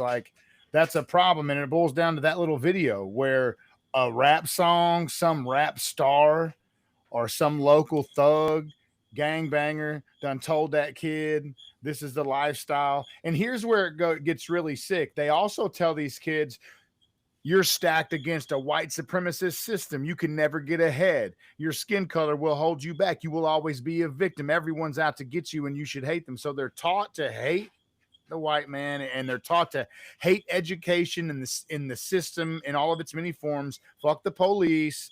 And they're getting these kids killed. They're getting these people fucked off with their Marxist demoralizing propaganda, with their anti-society, anti-police, anti-white rhetoric. And if you care about the black community, speak on that shit, because that's what's happening in Memphis, Detroit, St. Louis, Chicago, Baltimore, Atlanta, all across the country. And troops aren't going to solve that. I mean, we need to go in and root out the corruption of all the city leaders. Mm-hmm. And then we need to like gut the education system and actually give these kids a chance and stop the propaganda, stop the indoctrination, the race-based critical, what do they call it? Critique theory, critical race theory, tear the system down. It's pure Marxist communism. It's demoralizing. And it's wrecking the country in record time. And like if Trump doesn't do more than what he's doing, then the course won't change. And my bet's on the course won't change. I've put that bet in on day 2 when we unveiled the Larry Ellison mRNA AI cancer vaccine. I was like, yeah, we're fucked. We're cooked. Right. I called it on this show. I was like, over with on day 2. You know what I'm saying? I was like, wrap. It's a wrap. We're fucking cooked. We're still prophets stand by on that, here. you know? Yeah.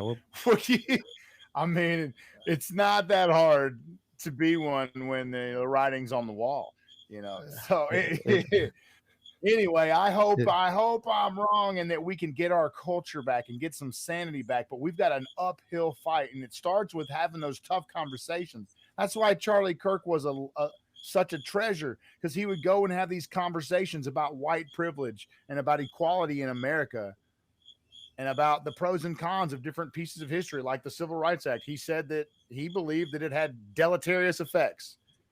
People say he was a bigot and he was against the Civil Rights Act. What a moronic thing to say. In a nuanced way, he critiqued this bill as being harmful despite its best intentions. Like, that is good dialogue, but if we can't have those conversations, we'll never get anywhere. And right now, we're just not able to have those conversations. We just yell at each other and call each other racist. Well, and like you said, like with the day 2, we had the mRNA, and then we just we're hoping, we like with the Trump, he turned around and he had Bill Gates and all them fuckers up there at the White House sitting beside him and talking, and like, it's like, it does certain things. It does certain things. And it's like, all right, this looks good. This is a positive in the right direction. And then you turn around, and you see like stuff like that, and it's like we know, what's out in front of us, what is going on, especially with Uncle Bill and all the BS he has his hand in, and it's like. When he's sitting right beside Trump and, filling his head full of this bullshit, and maybe that's all that's been going on the whole time, and it's,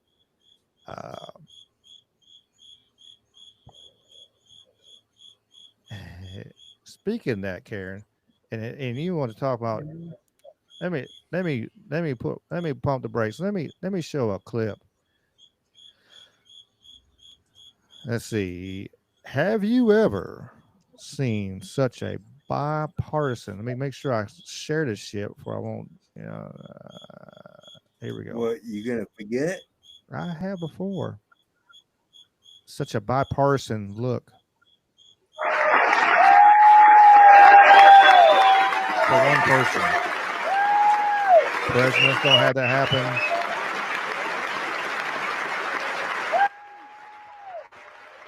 They are excited to see him. Who's that coming through?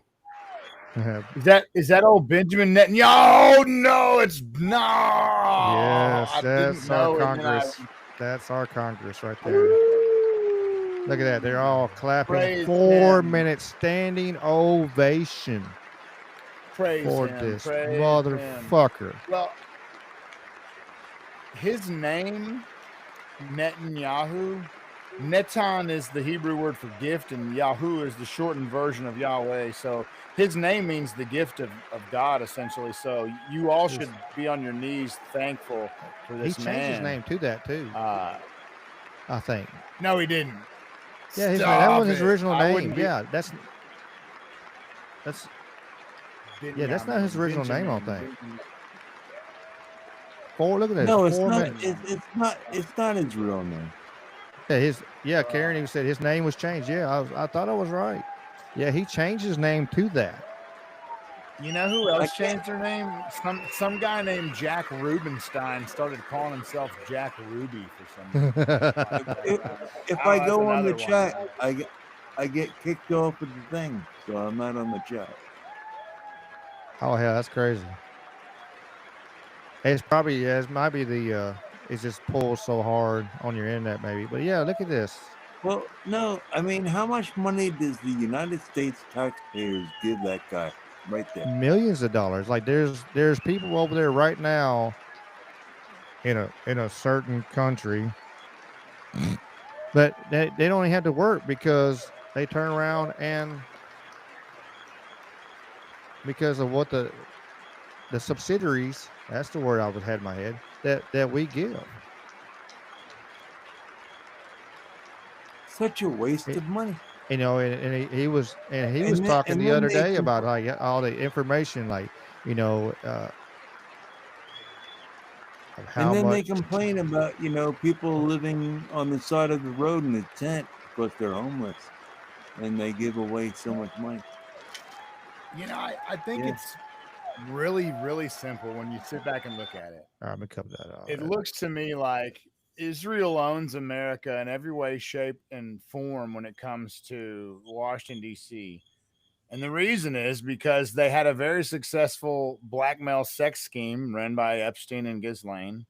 And so now everybody that's in power, plus all the people that were in power over the last generation, are compromised. The entire system is built on compromise and sin and wickedness. And like literally it would crumble. I do not think Trump is innocent. I voted for him 3 times. I'm a conservative, okay? But I'm not a fucking glazer. I'm not going to glaze somebody forever. I'm not in a cult.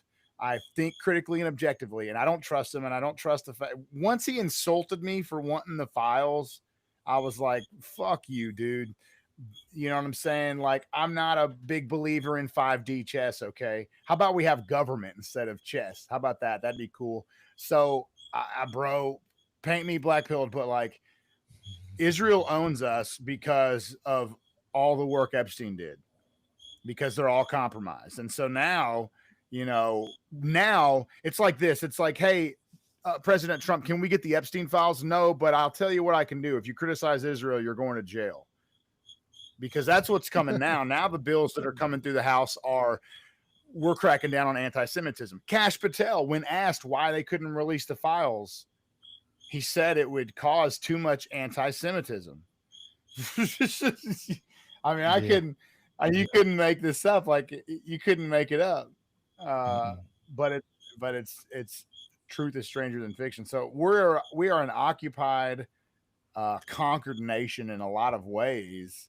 That video proves it. There is your leader. There's a funny meme out where it's like, take me to your leader, and the president comes out and it's like, haha, funny joke, and then they go to get in the plane with Netanyahu.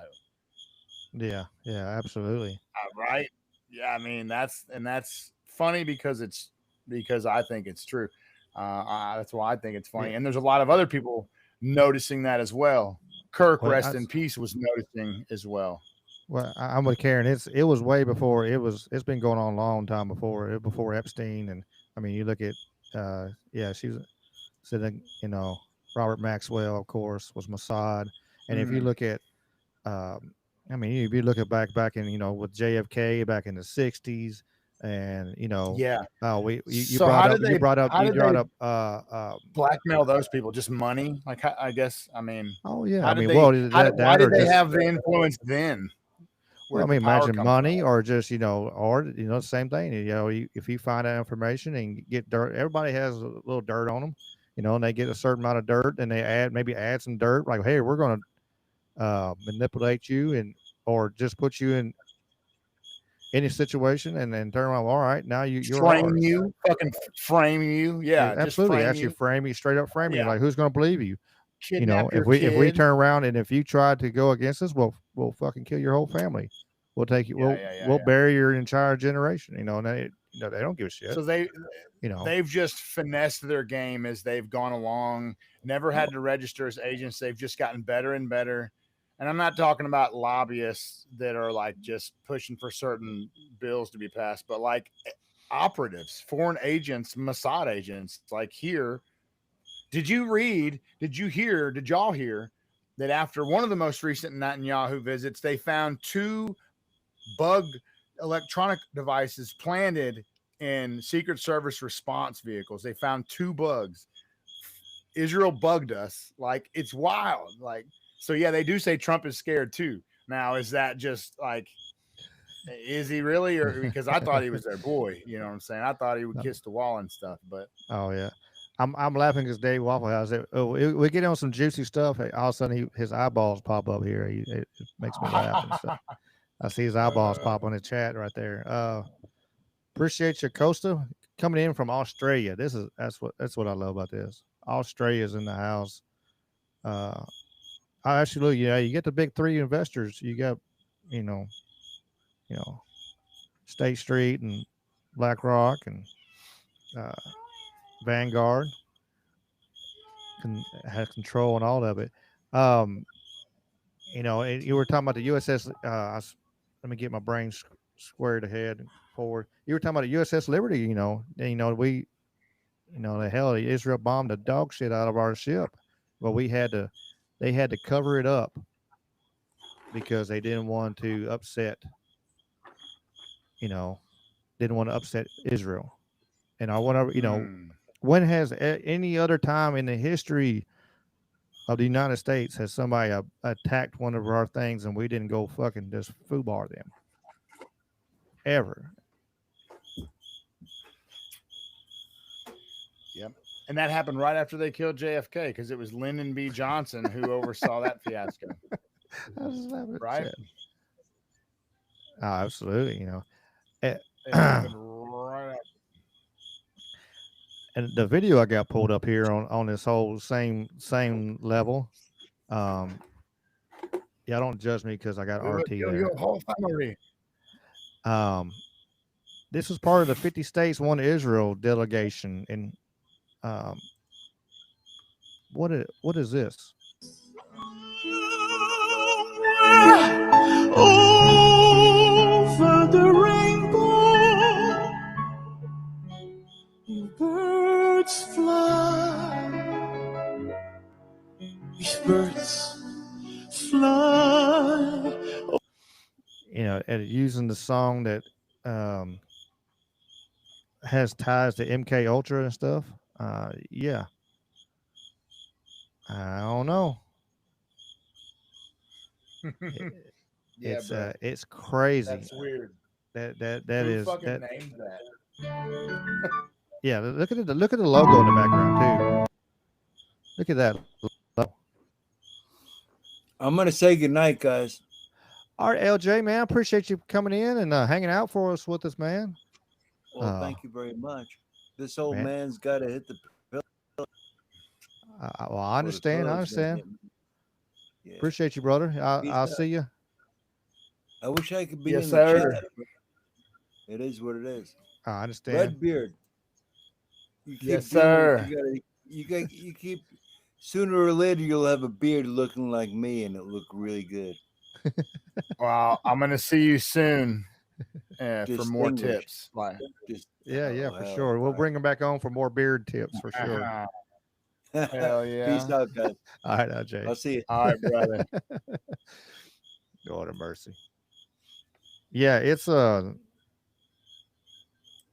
this is some crazy stuff, man, and then that's on another thing. And then here's Uncle Ben. That's what I'm gonna start calling him. Uncle Bill, and we got Uncle Ben. Uncle Ben here is That is orchestrated by the same forces that supported Iran. Iran's effort to put a military siege on us and ultimately choke us. We were able to break loose from that siege, and we will have to do several things to break loose from this siege that is organized by a few states. One is China, and the other is Qatar. And they're organizing an attack on Israel legitimacy in the social media of the Western world and the United States. We will have to counter it, and we will counter it with our own efforts. I think that's rule number one. The second thing is something that they can do uniquely in Western Europe. Western Europe has large Islamist minorities. They're vocal. Many of them are politically motivated. They align with Hamas. They align with Iran. They pressure the governments of Western Europe, many of whom are kindly disposed to Israel, but they see that they're being overtaken really by campaigns of violent protest and constant intimidation. And so they fall into this siege, and we can break this siege.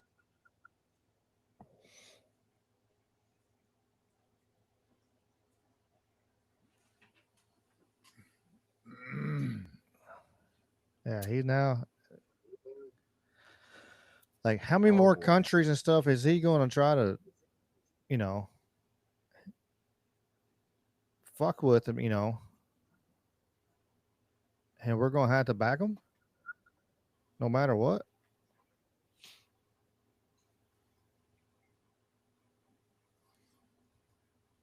It's like the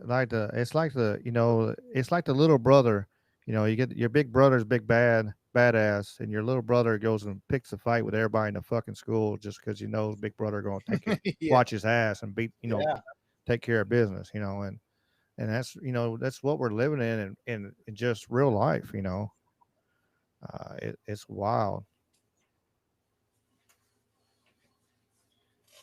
Yeah, and what sucks is like they run their country, the way they want to run it, but yet the most richest and most influential of Jewish people, most of them non-practicing atheists, mind you, funnel money and resources into pro-transgender, pro-open border, anti-Second Amendment, anti-America, pro-Marxist, anti-nuclear family. They're pro-BLM, pro-Antifa, and it's just like that. If you look up how Jewish Americans vote, you'll discover, and this is not hate speech, I'm just pointing out ideological patterns that should be pointed out. They vote Democrat by an overwhelming majority, 97%.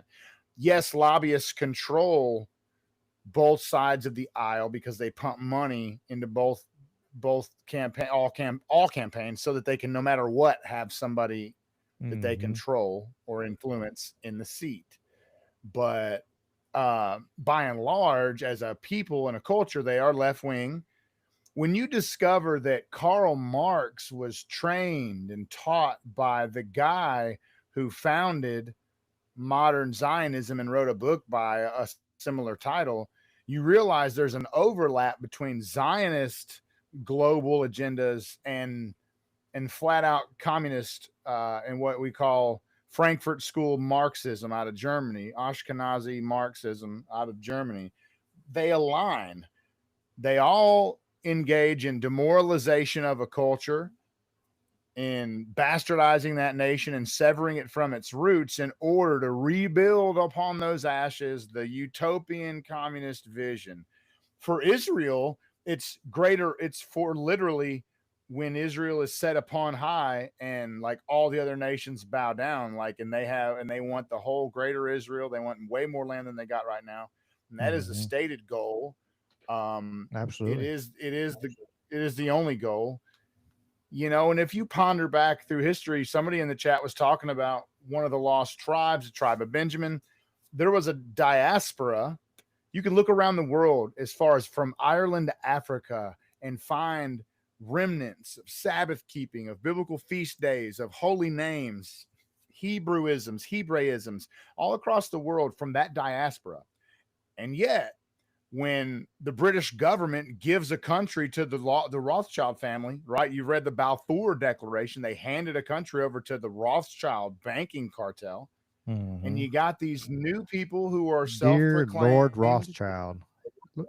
Dear Lord Rothschild, here you and all of your white German descendants of Japheth, not Shem.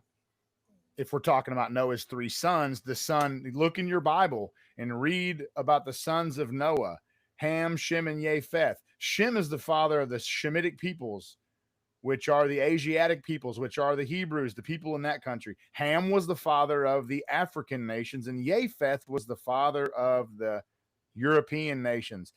He was also the father of the Ashkenazi tribe. So these self-proclaimed Ashkenazi Jews possibly are not biblical Jews, and because those people were spread around the world, and you could be a Jew and not know it, like bloodline wise. We know from Scripture, like sound theology states that like Jew, Greek, male, female, it doesn't matter if you're trusting in the blood of that sacrifice. None of that crap matters, but it matters to these culty weirdos, okay? And they're trying to orchestrate end time events, it looks like. And bro, if you dig into the Talmud, and don't confuse the Torah, which is the Old Testament, with the Talmud. Yeah, the Talmud is written by man, and it is filled with some atrocious things. And when you read and you start listening and paying attention, look up the videos of Christians going over to Israel and getting spit on, okay? And open your eyes to your greatest ally. We've been lied to about so much. So I hope we can extract that parasite from Washington, but good luck. Sorry about that rant. That was a dark rant toward the end of the night. We might have to have a cat video or something to, cleanse that, Sorry about that. No, you're good. You're good tonight. No, it's yeah, it is crazy, if you start looking into history and everything. We had a question in the chat. Is Ben Shapiro Mossad? Yes, he's a snake. Absolutely a Mossad agent. He's, for sure on the payroll. He is for sure on the payroll, and he's. We're gonna name it's a messed up road that, after Kirk. It's messed up that that he's trying to, I'm gonna take over, for Kurt. Yeah, it's. I've seen a lot of people fuss about it, and I don't blame him, because he's extreme. He's extremist on Israel. No, he's Israel first. He's not in the United States first. He's not nobody else. It's all that. He is for sure paid. Presumably. Oh man. Well, did you? Ain't gonna get shit. Ricky, did you watch that video, Ricky, where Kirk just nonchalantly says, like, hey, we've questioned all this other stuff. We've got to question if we're being told the truth about Israel. Did you see, like, Ben Shapiro's reaction to that? Yeah. Just absolutely, and if you ever, kind of question his eyebrow raised and him and was it Tim Pool? You say anything like that video. We showed that video on here when Tim Pool was somebody said something about USS Liberty, and he's like, you can't, you can't talk about that. You just don't talk about that. You should be careful. Yeah, you should be careful. Like, how word this, like, like there's what are you talking about? This is facts. Israel bombed the shit out of one of our ships. And to the point, and for the ones that are listening that don't know the history of USS Liberty, you can go through the videos on here on the channel. I have videos on USS Liberty, but USS Liberty was a spy ship. It was over there and this is when Israel wanted to go to war and wanted us to truly go to war with Egypt. And so it was during the 7-day war, and we were over there surveying, I guess you'd say, over there. And Israel turned around, they put up 4 different flags trying to let them know there's plenty of markings on the ship, everything. Israel bombed the USS Liberty until they run out of fucking bullets. Until they run out of missiles and run out of bullets is when they stopped shooting that poor fucking ship. And that ship stayed afloat. They wanted to sink it because they wanted to use it as a false flag to bring us in, no doubt. And it got covered up. It got thrown in the bush. Everything was like, wait a minute, we can't. We all those poor soldiers, like, hey, we lost our friends. Well, you can't say nothing about it. They got told Court martial, you court martial. You can't tell nobody about what this happened, and they covered it up. Yeah. So to be clear, Israel didn't do it because they felt like it. They were instructed to by Washington D.C. by Lyndon B. Johnson. They said, hey, they all colluded together and conspired. These warmongering military industrialists said, hey, here's a plan. We're going to do this thing. So like it was collusion between Mossad and CIA or what it was called before it was the CIA back then. So it's just such a farce. And these criminals, man, they've been running amok for so long now. They really have. They're fucking criminals, dude. Black. What a black-pilled show. I shouldn't have spoken about all these things. You never know how the show's going to go. You know that. It is what it is. I mean, that's really what's going on. I mean, there's so much stuff like that. Especially since what happened with Charlie Kirk, and all at the same time,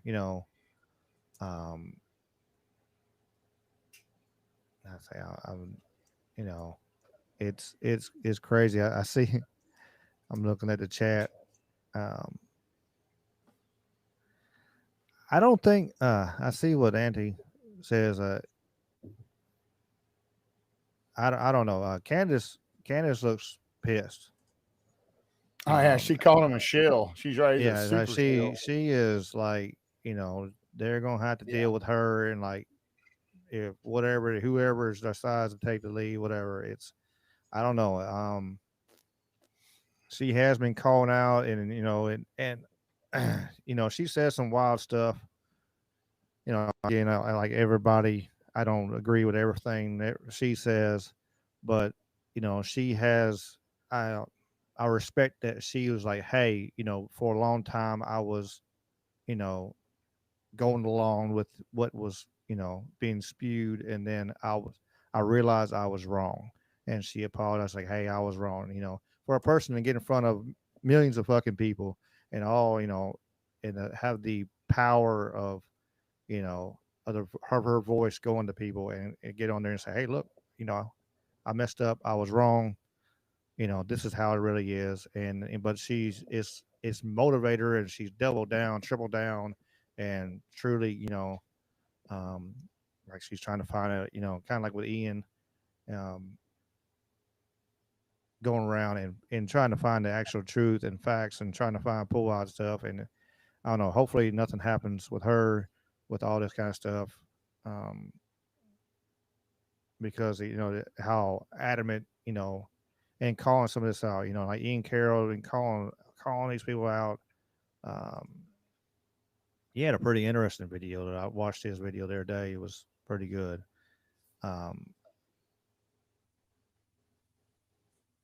Yeah, I seen that, Indy. Candace says she's one of the Masons of Turning Point.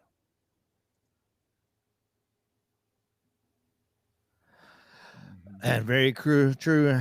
Yeah, Eon looked very pissed at Trump, which I to a point, I think he was on certain things. He thought he was going to get all this stuff, and then I think Elon realized that the system still, if he's not involved in it, which he could be, very well possibly be, but he thought he's able to, really truly be able to clean house. And then, then we see truly the machine's still working, and they're not going to be able to clean all the house, not especially with, the lobbyists that are in a situation that are in there, and the ones who are pushing the buttons, they ain't going to allow it. There are lots of Masonic symbolism. I've seen the 33 minutes on his death and stuff like that, or 33, the 33 was popping up several times with this too. So I don't know. It could be a very, maybe more Masonic bullshit. Yeah, a sacrificial ritual. I mean, Yeah, it could be. There was lots of symbolism and numbers and stuff like that. but bro, the conspiracy theories get so dark. There's people that say, "Hey, get your popcorn. Like, it's all super fake. That dude didn't really die. He's just an actor that's going to wear a different mask now, and you guys are all falling for a big old show." And I don't believe that. I do believe that that was a real murder, and I believe I know who did it. But I want to read this. This is important, and humbly, like, this hit me earlier when I read it, and this is important. It says this: complex psyops don't typically consist of a single narrative. They involve both a primary narrative and a counter narrative. People, quote unquote, smart enough to resist the primary narrative will often gravitate towards the counter narrative that is waiting to receive them. In fact, they will chuckle derisively at those who can't see through the primary narrative, all while being totally captured up themselves in the equally inorganic counter narrative. Both narratives are run by the same people and constitute a well-crafted dialectic construct of roughly equally weighted narratives deliberately placed in tension with one another. The schemes designed by those in power then move forward as the proponents of fake narratives expend energy fighting and blaming each other. In other words, for this situation, there's the obvious mainstream narrative that this Robinson kid was like an anti-fascist Antifa in a relationship with a transgender person, and he's obviously radicalized at college despite his conservative family. That's the mainstream narrative. The obvious counter narrative, in my opinion, would be the Israel Mossad conspiracy. Charlie was awakening and they killed him for it. That's the obvious counter narrative to me. Yeah, and so maybe to a point of I saying, don't hey, know what third option is there? You know what I mean? What are we not seeing? What are we not thinking about? I mean, it could be, hey, look, you do this. It was a warning to others for speaking out. Or there's all kinds of theories running around, like, he's still alive. That was fate. They put it because of how Cash Patel put it on that news conference, and he said he will see him in Valhalla, which is, knowing he's Christian, he's not pagan, he's not, and there's a tie to, protective services, in Valhalla. So, people in secret service, so I don't know.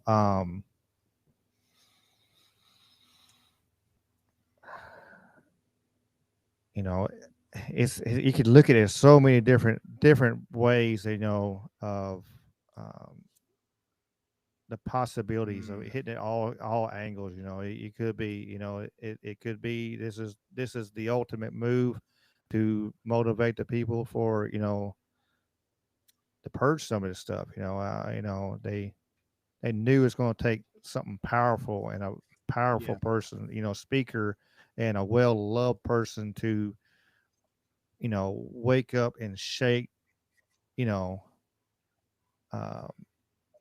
shake the group, which, on a more conservative side, on the right side, you look at a lot of people, they'll voice their opinion, but, none of them are not getting up, they're not tearing down cities apart. They're not, you know, silent majority. There's silent majority. You know, we've seen that with the elections and stuff like that. They're silent and they sit back and they're supposed to try to do their own thing. But it takes something very powerful to actually like, okay, look, we got to do something. And maybe there's, you know, just a possibility that's, you know, maybe that's the reasoning behind this. And maybe, you know, there even you got people talking, it was biblical, and it was, you know, it was God allowing this. So for his, what was it? The time of his death was, it coincided with a Bible verse. Have you seen that? No, I hadn't seen that one. I know I didn't save it, but let me see if I can find it.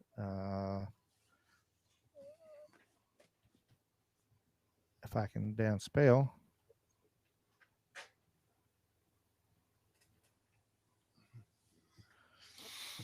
I seen. Now, like I said, there's so many different possibilities, different theories.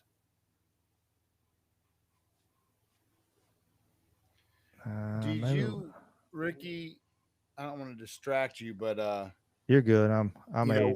What do you make of the G ring on Charlie Kirk's widow's finger, and the odd looking hands, and the very strange camera work real up close while she, you know, kind of kisses and makes intimate noises like in her grief? Like, what do you make of that whole? Who the fuck shot that with their cell phone and just got like way up close? Who did the camera work? That was, to me, it was weird as fuck. Have you seen the video? I have not seen that actually. Yeah, that's, if they, you know, that sounds crazy.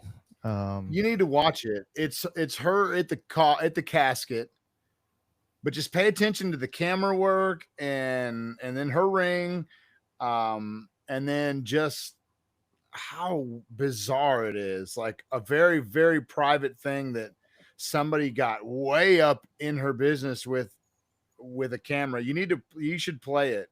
Somebody mentioned it in the comments. I'm very perturbed by it. And the whole thing does have all the trappings of a Masonic ritual, a sacrificial ritual that we all partook in and witnessed. Let's see.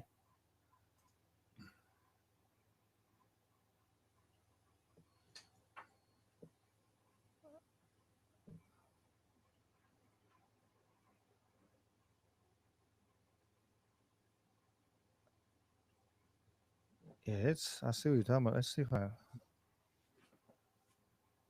it's on the gram. All right, let me share it. I'll watch it real quick. It's a quick. It's probably gonna fuck up, ain't it? Yeah, share this tab instead. Yeah, this is weird.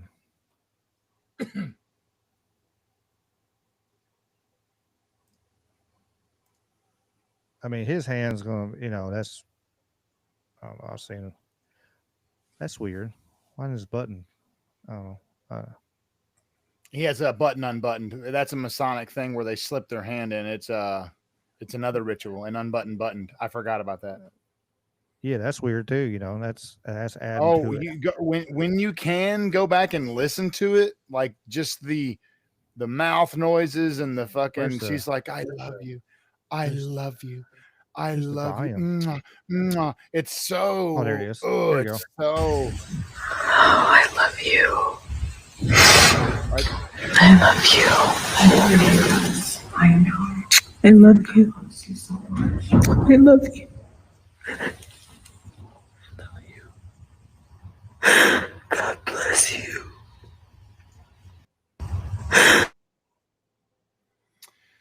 That's yeah, the hidden hand.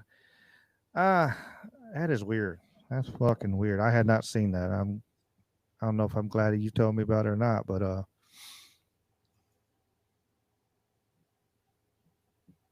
because if it ain't no extra, like why not? Again, why why in the blue fucking hell is whoever's right that close up to that poor woman? Like, give her some space. Let her breathe. I mean, even if it's zoomed in, I don't know. But why you? I mean, I don't know. It was a bizarre camera angle, and yeah, but for her, she posted it on her own Instagram, evidently. So, but that woman is being handled and surrounded, and if there is other entities involved, they're definitely going to want to seize control of Turning Point USA. It's one of the most powerful organizations for shaping the mind of the youth. The only thing that's risen up to challenge institutionalized Marxism in any meaningful way is Turning Point USA on these college campuses. So, like, they want to get their claws in that. They want to get their claws in Erica. There's theories that Erica's been replaced. It's so bizarre and crazy. She looks different. I mean, she's just pissed off, but she does look different. Like, and is that a picture from 3 months ago? And now she's stressed out and lost weight. She's got makeup, no makeup. I don't know. It's so arduous having to try to fact check all these little things. The big takeaway, though, is this: like, when you watch enough American Conspiracy and you've studied this long enough, you get a sixth sense for things. And so, yeah, you notice the number of manhunt hours, 33. You add up the hats. 4 + 7 is 11. 3 hats at 11 is 33. 47 is the degrees of arc at the top of the Masonic compass. The G on the finger. Charlie likes to throw this. They call this the 666. I always thought it was popularized during the Kavanaugh hearings because his lawyer shot him an OK symbol, and the left said, "Oh, that means white power," and so it became a big joke. But certain truther groups are like, "Hey, it's all of them. It's all of them," and they'll all show you, and they'll do their hands like this, or they'll sit like this, or they'll do this, or whatever, or they'll hide their eye. And some things are a little more obvious than others. Candace Owens taking a picture in a temple somewhere or a chapel with a checkerboard floor, and then she mentions the word Mason. I mean, while I've noticed those things and I'm aware of them, I'm like, okay, I need more. But I guess I'm just bored with the surface level stuff, maybe is what it is, and I want more than checkerboard patterns. But Robinson, the supposed shooter, go back and look at one of the family photos they released. They're all wearing these checkerboard pants. And right away I was like, man, that's MK Ultra Masonic symbolism all day long. This is the thing. The Charlie Kirk thing really was, like they said, mass trauma-based mind control. We're immediately fragmented. Everyone's fucking mad and scared and upset and hurt. And we're looking for somewhere to pour that energy into. And they've got consciousness traps everywhere waiting for us to fall right into them. And they got hate and bigotry waiting for us to take a bite. And they, you know what I mean? They got the primary narrative, they got the counter narrative, and it almost doesn't matter even if the truth is one of the narratives we can believe in. It doesn't even matter because of all the other options that they've given us. So, that's sad. It's sad that Kirk's widow is going to probably come out and say, hey, all you conspiracy theorists, shut the fuck up. We got the killer and we're going to have justice. And I want you all to let my husband rest in peace. Like, they're going to make her say something like that at some point. Right. As we debate this over the next month and years. And if the world doesn't just blow up, this is going to be just like 9/11, JFK, MLK. We're going to debate this and write 1 million books and have 1 million theories, and more will come out, and we'll debate this for 30 fucking years or longer, just like those other big events. That's how big this was. And we will never know the truth on this side of the veil. Yeah, I agree. This is a it's going to turn into a world-changing event. I think it is on those levels because we've already seen it. We've seen it with the cancel culture and like shows going off TV and people losing their jobs. It's putting in a precedent. It's going to be for sure going to be that. in the chat. Good night, Monique. I see she's leaving. I see Anti said that it's like a funeral in General Hospital. Like it does kind of got that kind of hokey.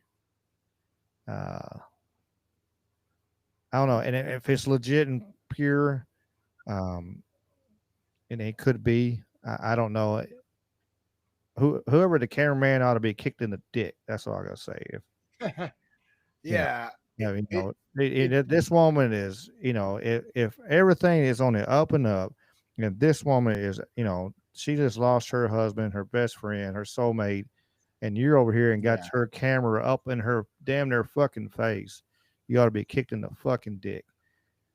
And because here we are critiquing a grieving woman's video. It's the whole thing. It's like it makes us discuss things that are we shouldn't discuss. Like there should be more propriety, but the whole thing is so public. Right away people are debating Kirk's positions on things and his moral character, and it's like, whoa. We should just be across the board, unified, condemning what happened. We shouldn't be unearthing his old clips and saying, well, let's see what he had to say before we decide whether what happened was good or bad. I mean, you know what I mean? But then then Miss Kirk releases that video. She posts that, and it is downright cringy. Somebody made her do that, I believe. I believe she was made to do that. Absolutely. As a humiliation ritual, as a show of good faith that she's going to cooperate with her handlers, whatever. Somebody, I don't know who's in her corner, who's around her, but that was weird, and I think she was told to do it. That could be a good possibility now. I mean, I hope not, but that's a good possibility. Absolutely. It makes sense. Why else would, why else would she do that?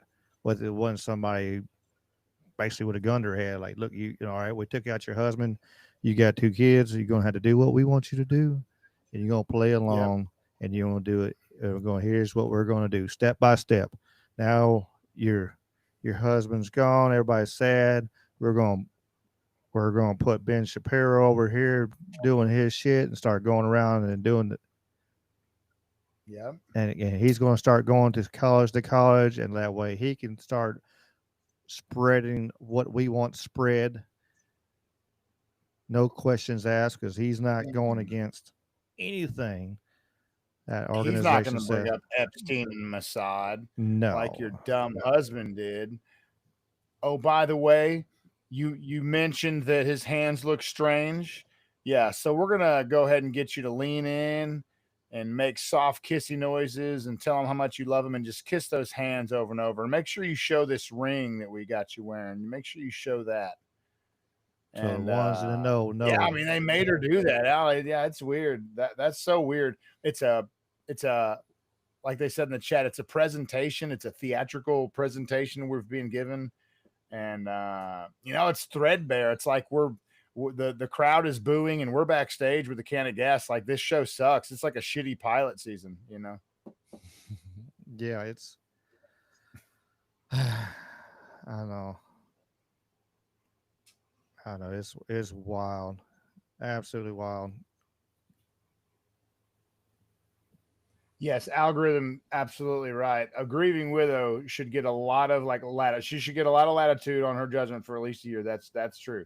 I give it for sure. I mean, it's, and like I said, it's low it's class not to criticize it. It sucks, but when we're talking, did she post it? Did she post that, or somebody else posted it? She posted it on her Instagram. Okay. I mean, but that don't mean shit, because again, I believe that there's people around her. It could be her friend, her best friend that showed up in the last year, that's very influential and a very good leader, handler, if you will. And she's like, we need to show the people your grief. I'll just record, and you just come up here and you just talk to him. You just kiss his hands, and I'm going to hover 2 feet from you and make sure we hear all the mouth noises, and then I'm gonna get a glimpse of your G ring because we're Masons and we want to show that we always symbolize everything. So, everyone that I've seen that's like super conservative is perturbed by it. They're like, hey, why does this need to get weird? A lot of people were willing to accept the mainstream narrative, but like the more that comes out, I think more and more people are like, okay, so the guy disassembled his weapon, jumped off the building, put it back together, then ditched it with his palm print on it, and then specifically wrote about that in a great detailed dialogue with no slang or abbreviations, and like sent that whole, like, get the fuck out of here. This is so fake. If I presented that script to somebody in Hollywood as like a movie idea, they'd laugh me out of there and be like, that's so unbelievable. We can't make a movie out of this dumb shit. But they did this in real life.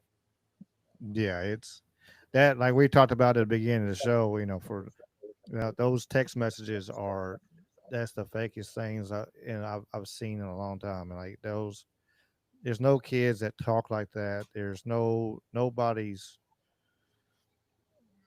talks like that. Nobody has a conversation like that and gives out every little detail and exactly. So it doesn't make any sense. You didn't have anything to do with this, did you? Yes, I did it. I'm very sorry to involve you. Like, what the yes, actually I did. It's man. And here's the thing, before any of it came out, first they tackle that old Bernie Sanders Jewish looking dude who's carrying a phone full of fucking child porn. Did you catch that story? Yeah, that's right there.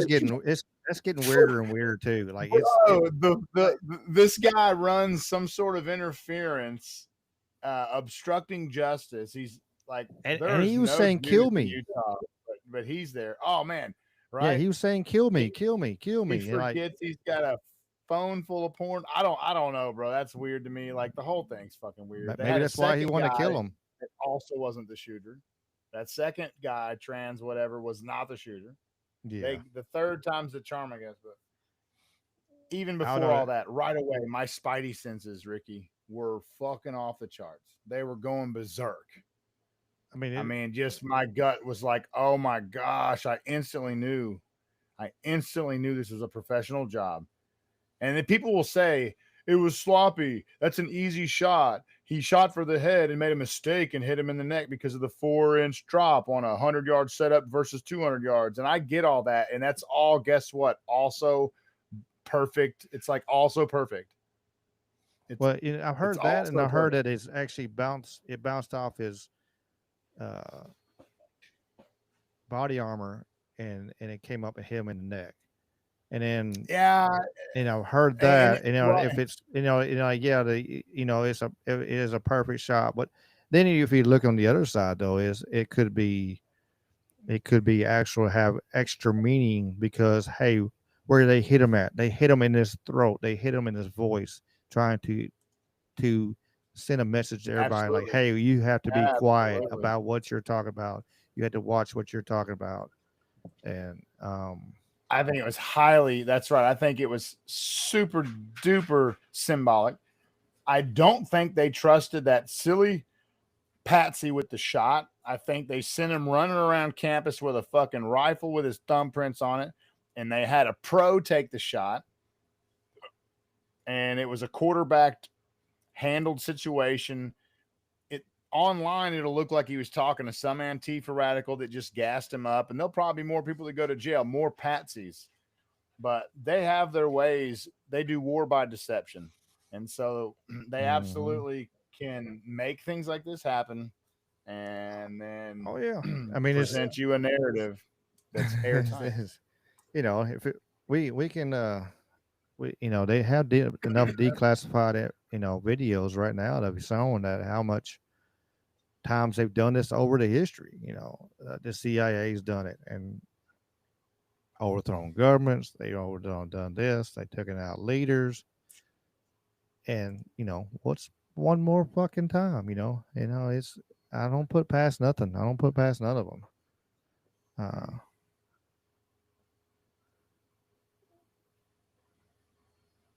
Karen said that guy is a crisis actor, and this ain't his first rodeo. I think I did read that. I need to follow up some on that. So, yeah, the whole thing stinks to high heaven. Yeah, I was actually live. I was actually live when it right after it all happened, and we were watching the news on my live and stuff during lunch show, and it was like, what the hell? That was crazy. Appreciate it, Karen. Appreciate you in the chat, and yes. Good night, and get you some rest.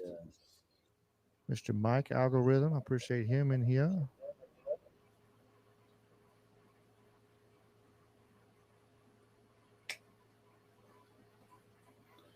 Well, Ricky, are we going to wind her down? I guess it's about that time, huh?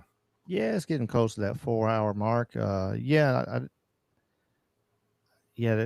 heard that anti too about the Trump shooter having a phone bouncing through. It was an FBI phone bouncing around. It's the more stuff you dig, the more crazy stuff you find. And it's but yeah, it's we've like you said, we've black pilled and darked enough today, and let's hit that positive vibes going. This ain't a kitty video, but it made me laugh, so y'all gonna get to laugh with me.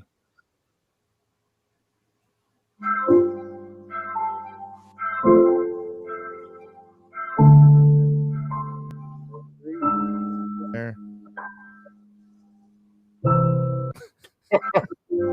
Yeah, I knew she was going in. Yeah, just go ahead. Yeah, I want it one more time. That swung around and it made me laugh. She got wrapped like Gandalf. What are you doing? The door is open. You don't have to do this. It's open. Murder. Oh, good boy. You want to miss Trump and the people? Oh, it's monkey o'clock.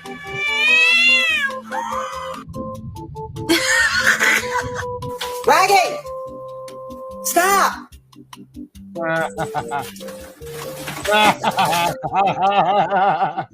That's good shit.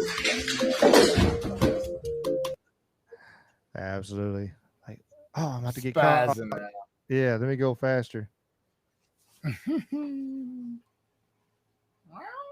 Oh, there you are. Oh, hi, This boy. I knew this is mine pretty would come cool. when we played the cat video. Oh yeah. This one's pretty funny. This guy's talking to the cows. Okay, so I have good news and I have bad news. The bad news is I will not be able to get the well going to give you water. It's not an electrical problem. It's an issue with the motor, okay? The good news is Michael's coming and he'll bring you water, okay? So you're not gonna die. You'll just be thirsty for a while longer, okay? I'm sorry. Thank you for your continued support, all right? Have a great day.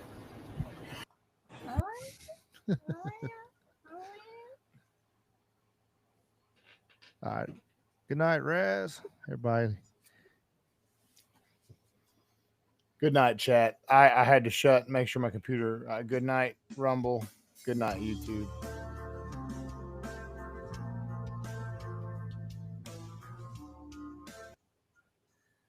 Oh, wow. Perfect little circle. Yeah, that is. Damn. That's wow. Yeah, perfect little circle. Yeah, it's pretty cool.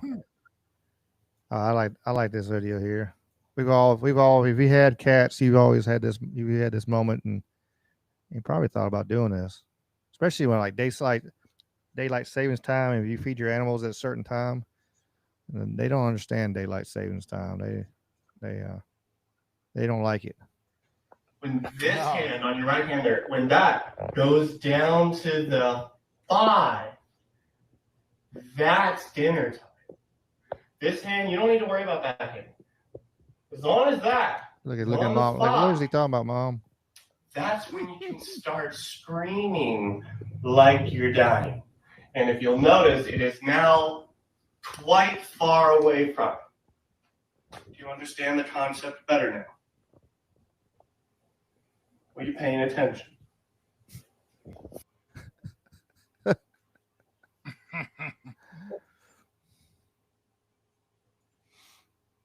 Yeah, we've all hit that point.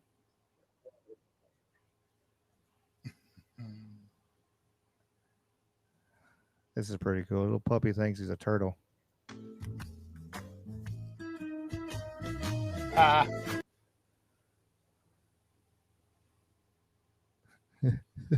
That's a hell of an alligator snapper, ain't it? That's a big old turtle now. You got that armored shell like it's a big old snapper. Night, Mike. Appreciate you popping in on here. I know you just got out of work.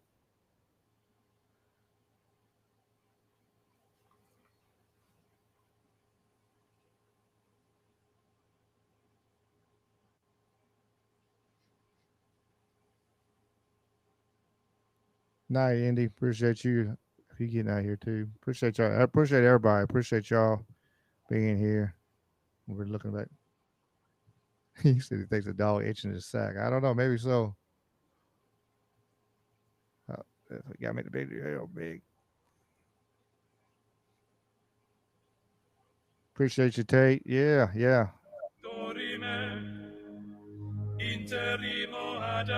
gonna get popped for the damn music. Appreciate y'all. Like I said, we're gonna finish up a couple cat videos and getting the positive energy. So if you understand it's late, it's 12:30 here. So please, y'all take care. Gotta go to bed. You gotta go to bed. These are some funny videos.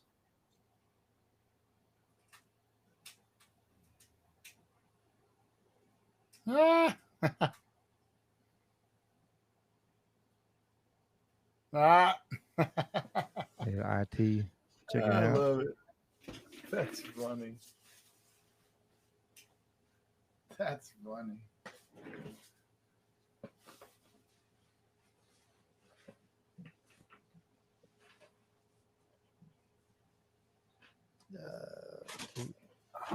I played this one last time with the flying squirrel. I don't think you didn't get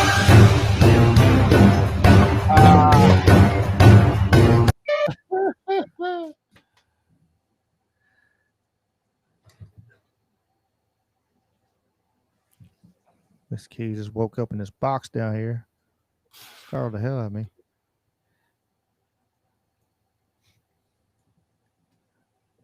I played this last time, but we're going to play this one more time, and it'll be the end of the...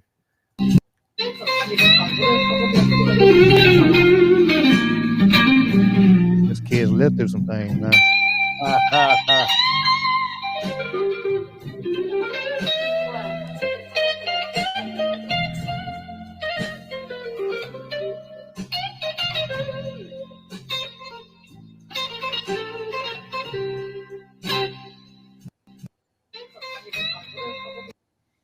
Yeah, that kid lived through some stuff right there. Yeah. I guess one more video. Anti gave me a video. We'll share this one real quick. New Zealand's there paying tribute, doing the haka. Oh, fuck yeah. It was in London where they did it. Yeah.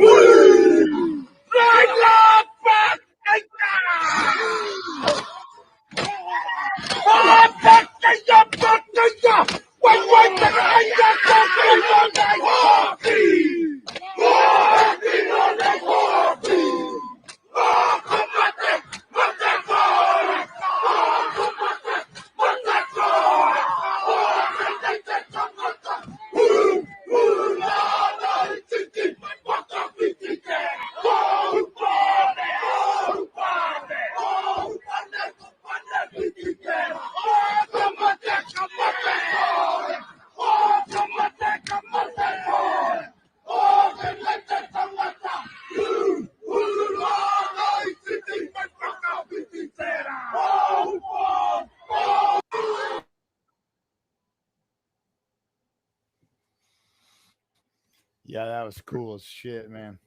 Hell It yeah. gave me goosebumps the first time I saw that. Well, I appreciate everybody, and I know me and Dave. Dave, you got any shout outs real quick? Man, shout out to everyone telling the truth out there in a world full of lies. Absolutely. Absolutely. And I appreciate everybody. Make sure y'all check the links in the description. We got a get the merch store if y'all want to pick up a shirt, help out the show a little bit. But just I appreciate y'all as always coming back here every week, and y'all doing the right thing. Y'all coming back and bringing a friend a lot of times. So we're gonna keep on making this grow and telling like we think it, and spreading truth. That's all it is. Go and get information out there. Like I've said a bunch of times before. I'm this show might not ever get huge, but we might touch somebody, with somebody with on our guest or whatever comes on here, and they might be able to touch a whole bunch of people extra down the line. Kind of the Billy Graham. I like using the Billy Graham stuff.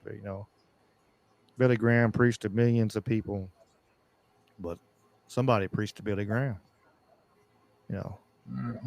So either way, I mean, it just and I enjoy doing it, and I appreciate Dave and Jamie coming on here, and just the back and forth, and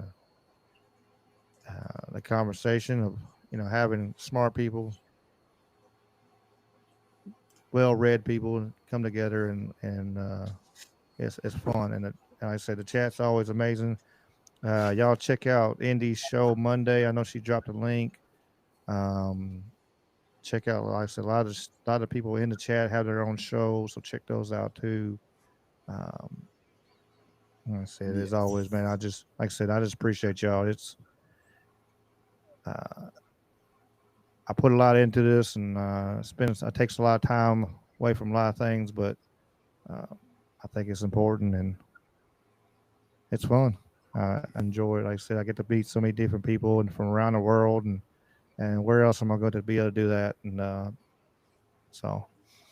but as always, y'all keep on keeping on, and in the peace and the chicken grease, and y'all be good.